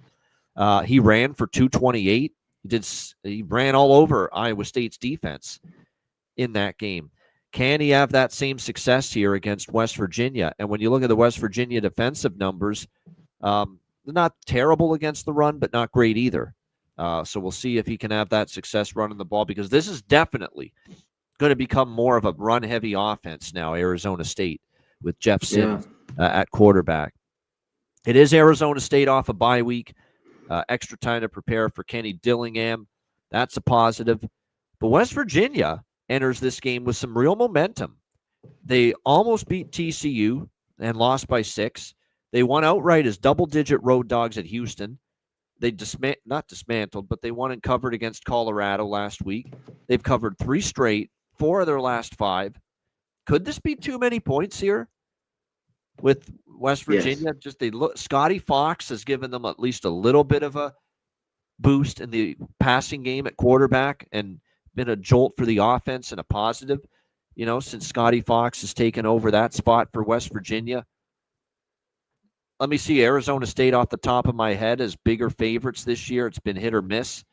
They did cover against Texas State, but Houston, they were 7.5-point home favorites. They lost that game outright. That's a tough one because, again, the spot definitely is an advantage for ASU. They're off the bye, but I don't know if I want to lay this many. And West Virginia's been give Rich Rod credit. Rich Rod, it started off tough. A lot of new faces, new players, new systems, a lot of injuries earlier in the year, and now you're starting to put some competitive performances together. Maybe it is a few too many points. So kind of back and forth, but I'd probably take the points before laying them. C-Mac, what do you think? Yeah, with Sims a quarterback, I mean, they're just going to run the football here. Like, if you're West Virginia, even though they're off the bye, Arizona State, it's like this defense has got to sell out, right? Like, make him throw the rock. Make him throw it, 100%. Yeah. I know that. Rich Rod's got to know that. Yeah, for sure. The last 3 weeks, even the close loss to TCU, watching that game, they were in it. Fox has been all right. He did have a couple picks, and then it didn't matter last game against Colorado. Still just, barely covered there? Yeah, 6.5. So he's got to take care of the ball here. Yeah, I think it's too many. West Virginia. It's not the easiest travel here. Arizona State, they've played well at home. But they've been such good as dogs at home in a spot like this. Laying 11.5. Yeah, I lean West Virginia.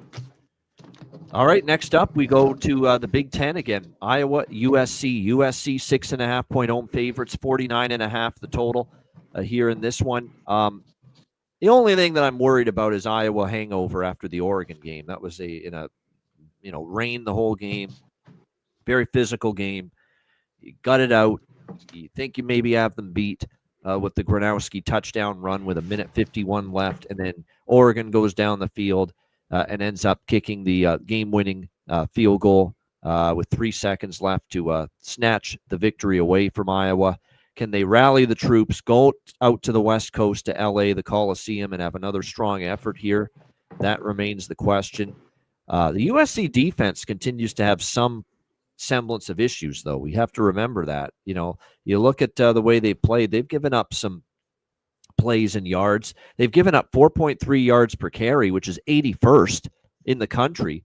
And when you think of the fact that Mark Gronowski is a very good running quarterback, maybe that quarterback run game, could be problematic somewhat here for USC's defense in this game. But I want to take Iowa here. I do. But my only concern here is coming off that grueling, gutted out, fall short game against Oregon. Can you ramp it up one more week for a road trip out there against USC? And the athleticism edge, as Andrew G mentions. Yes, athleticism edge, especially with the offense led by Maava, with Lane and Lemon, and just some of the speed they can throw at Iowa's defense. Can they match up with that? That's going to be the big question. Although you look at Iowa's schedule so far this year, and they've actually hung tough against some of the better teams they've played. Indiana, 5-point loss. Oregon, 2-point loss. Those were by far their 2 toughest games of the year, right in them, right there with Indiana and Oregon in both games. Now, both were at Iowa City. This one's on the road, a little bit different, but I'm trying to talk myself into Iowa here early in the week. C-Mac, what do you think? Iowa, USC. Is after just a tough loss at home. And we talked about that last week with Oregon. I think they looked fine, even though with the speedsters they could get beat. God damn it. It's just this travel spot for that game. Because, I love a better defense with the points, but man, come on. What the fuck here? That's Iowa to me. I think it was SC. No, it's kind of glad they went kind of a little bit big last week, and they're at home, and they have a great offense. That's for sure. I just think Iowa's in this game. I think it's just not easy against better teams for this SC defense to be laying points like this. By the way, opposing quarterbacks are only completing 56.4% of their passes against Iowa's secondary. So you got to give Iowa's secondary some credit. That's a pretty solid unit. Like I say, I know that that offense is great for USC, but I think they're going to be in tough here. Iowa secondary's been good. They have been good. I mean, SC's numbers aren't that bad. Yeah.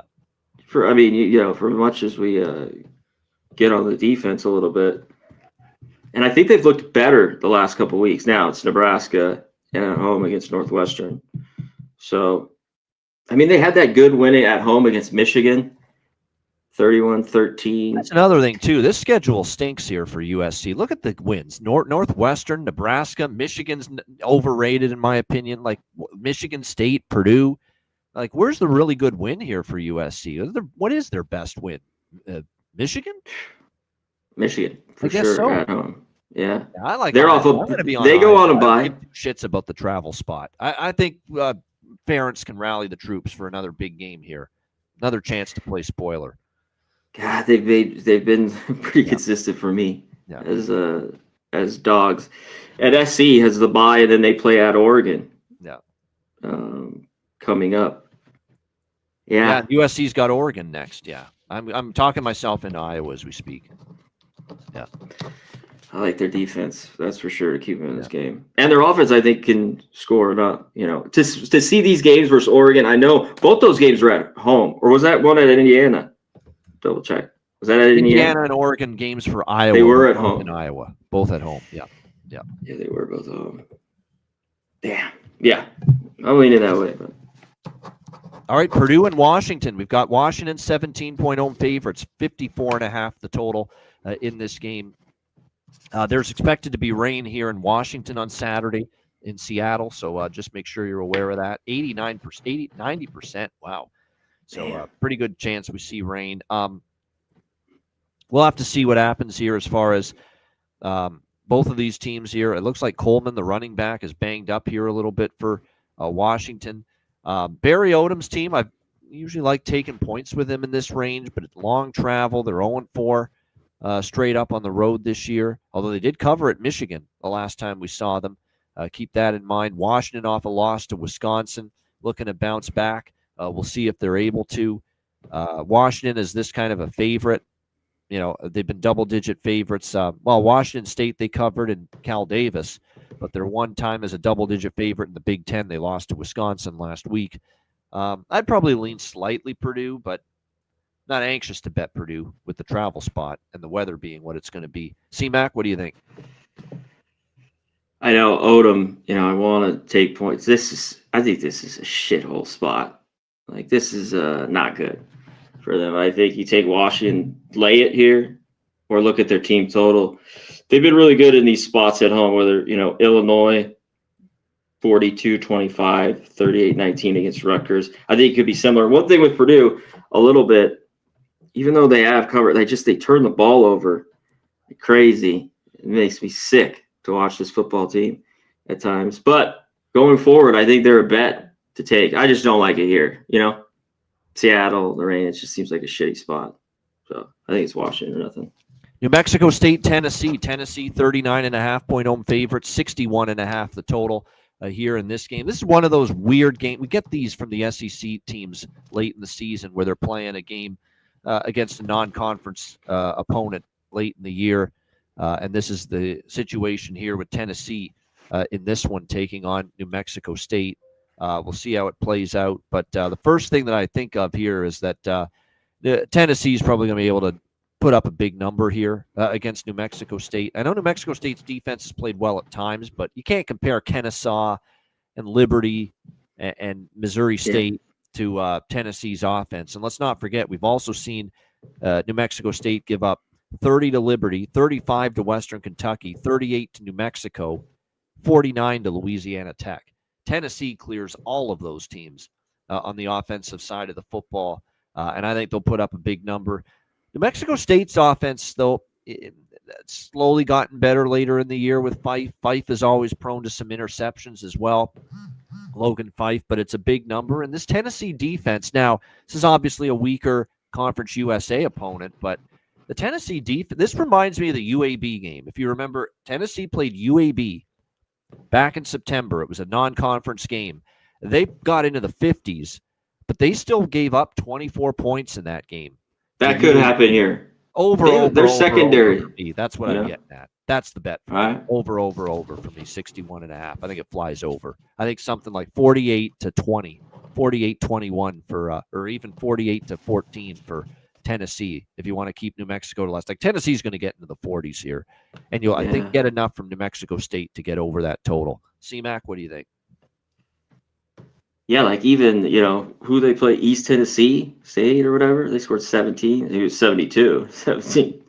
But it seems like even in this second half, there could be some junk points. So, yeah, I kind of agree with you're over there. Tennessee should get their team total as well. New Mexico State, here's the thing. They'll be down. They can't run the ball. This is the team we talked about, the worst out of all. Like, I think they average 68 yards a game on the ground. And then you got to put it in. Tennessee's weaker defensively against the pass. Of course, against the pass. Yep. So they're not going to – exactly. And they're going to be down. So Fife's just going to be throwing it. And he can make mistakes. But shout out to – and this is a huge number because, you think they scored 2 or 3 touchdowns. They could stay within this, just like UAB did in that game. They fought back, got it. Close game, still lost against Kennesaw. That did not look good early. Best bet of the week. New Mexico State came roaring back. Shout out to Mexico State.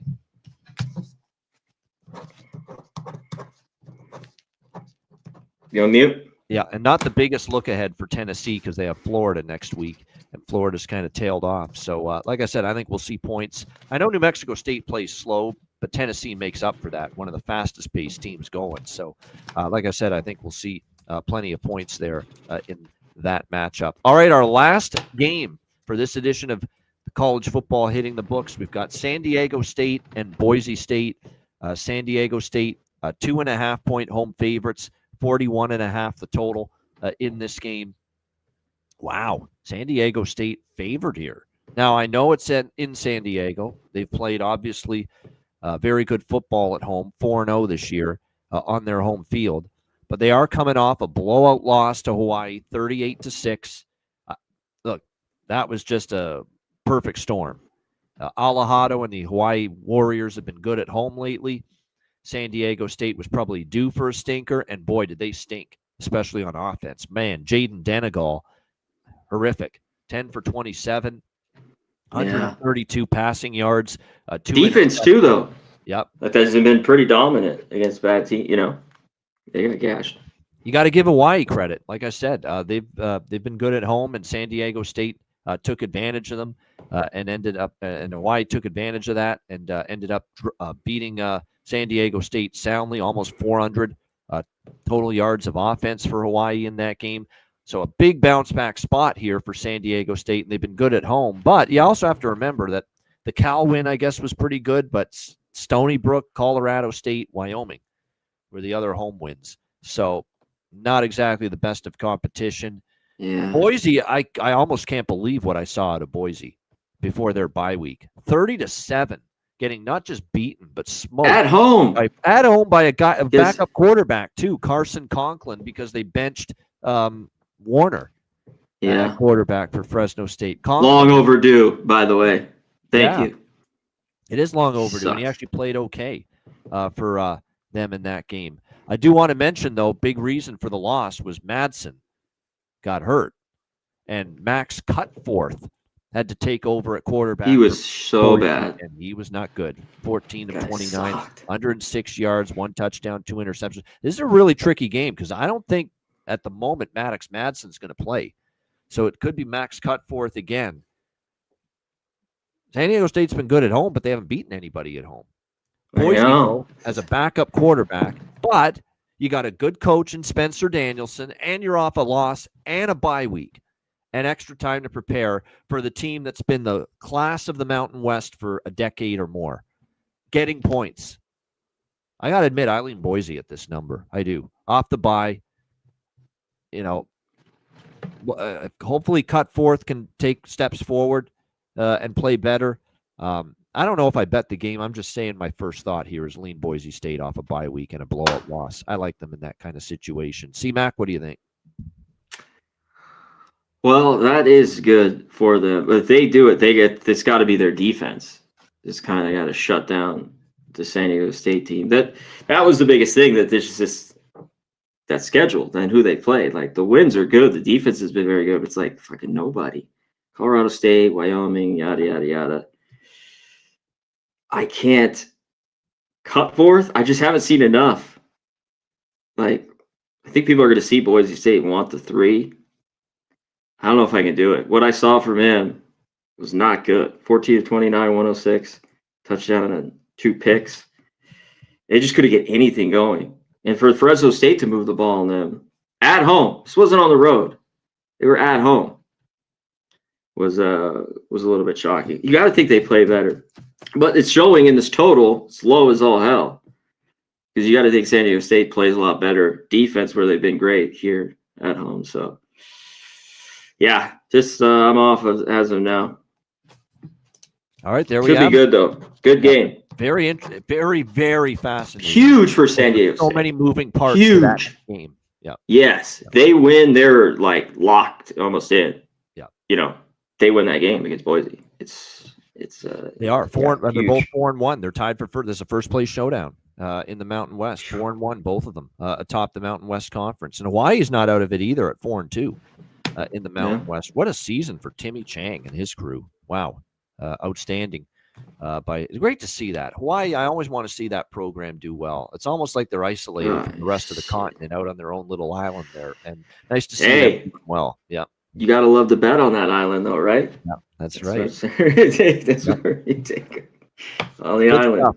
Great show again, as always. Shout out to everyone in the chat. Zoe, Nick Alvento, FB Gotti, Myron Kidd, Coin, Andrew G, Ross Pitts, Jorge Herrera, Bindingo. Appreciate everyone there. Some Solution, NHL All-Star Bets, Robert Carlson, Gorky. Thank you, Gorky, as well, for the donos as well. Kenny Woo Woo Woo. Everyone else in between, we thank you so much for joining us here on this edition of the Hitting the Books show. C-Mac, any last words?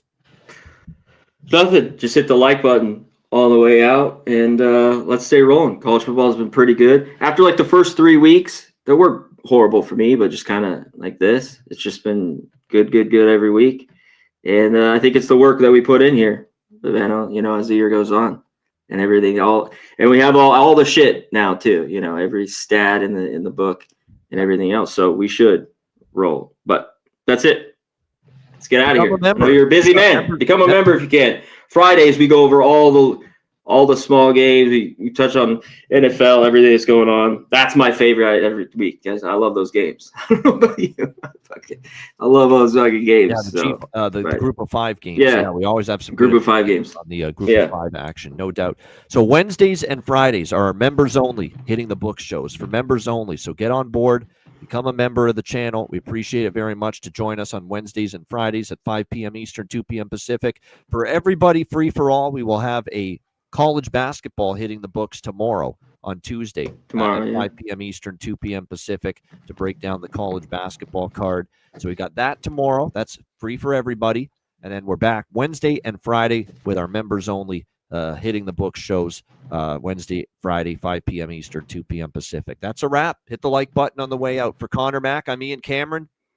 Enjoy the games and good luck in college football week 12 action. And we will be back with you, tomorrow for college basketball hitting the books, but back for this show, college football hitting the books once again next Monday, 1 p.m. Eastern, 10 a.m. Pacific. Until then, class dismissed.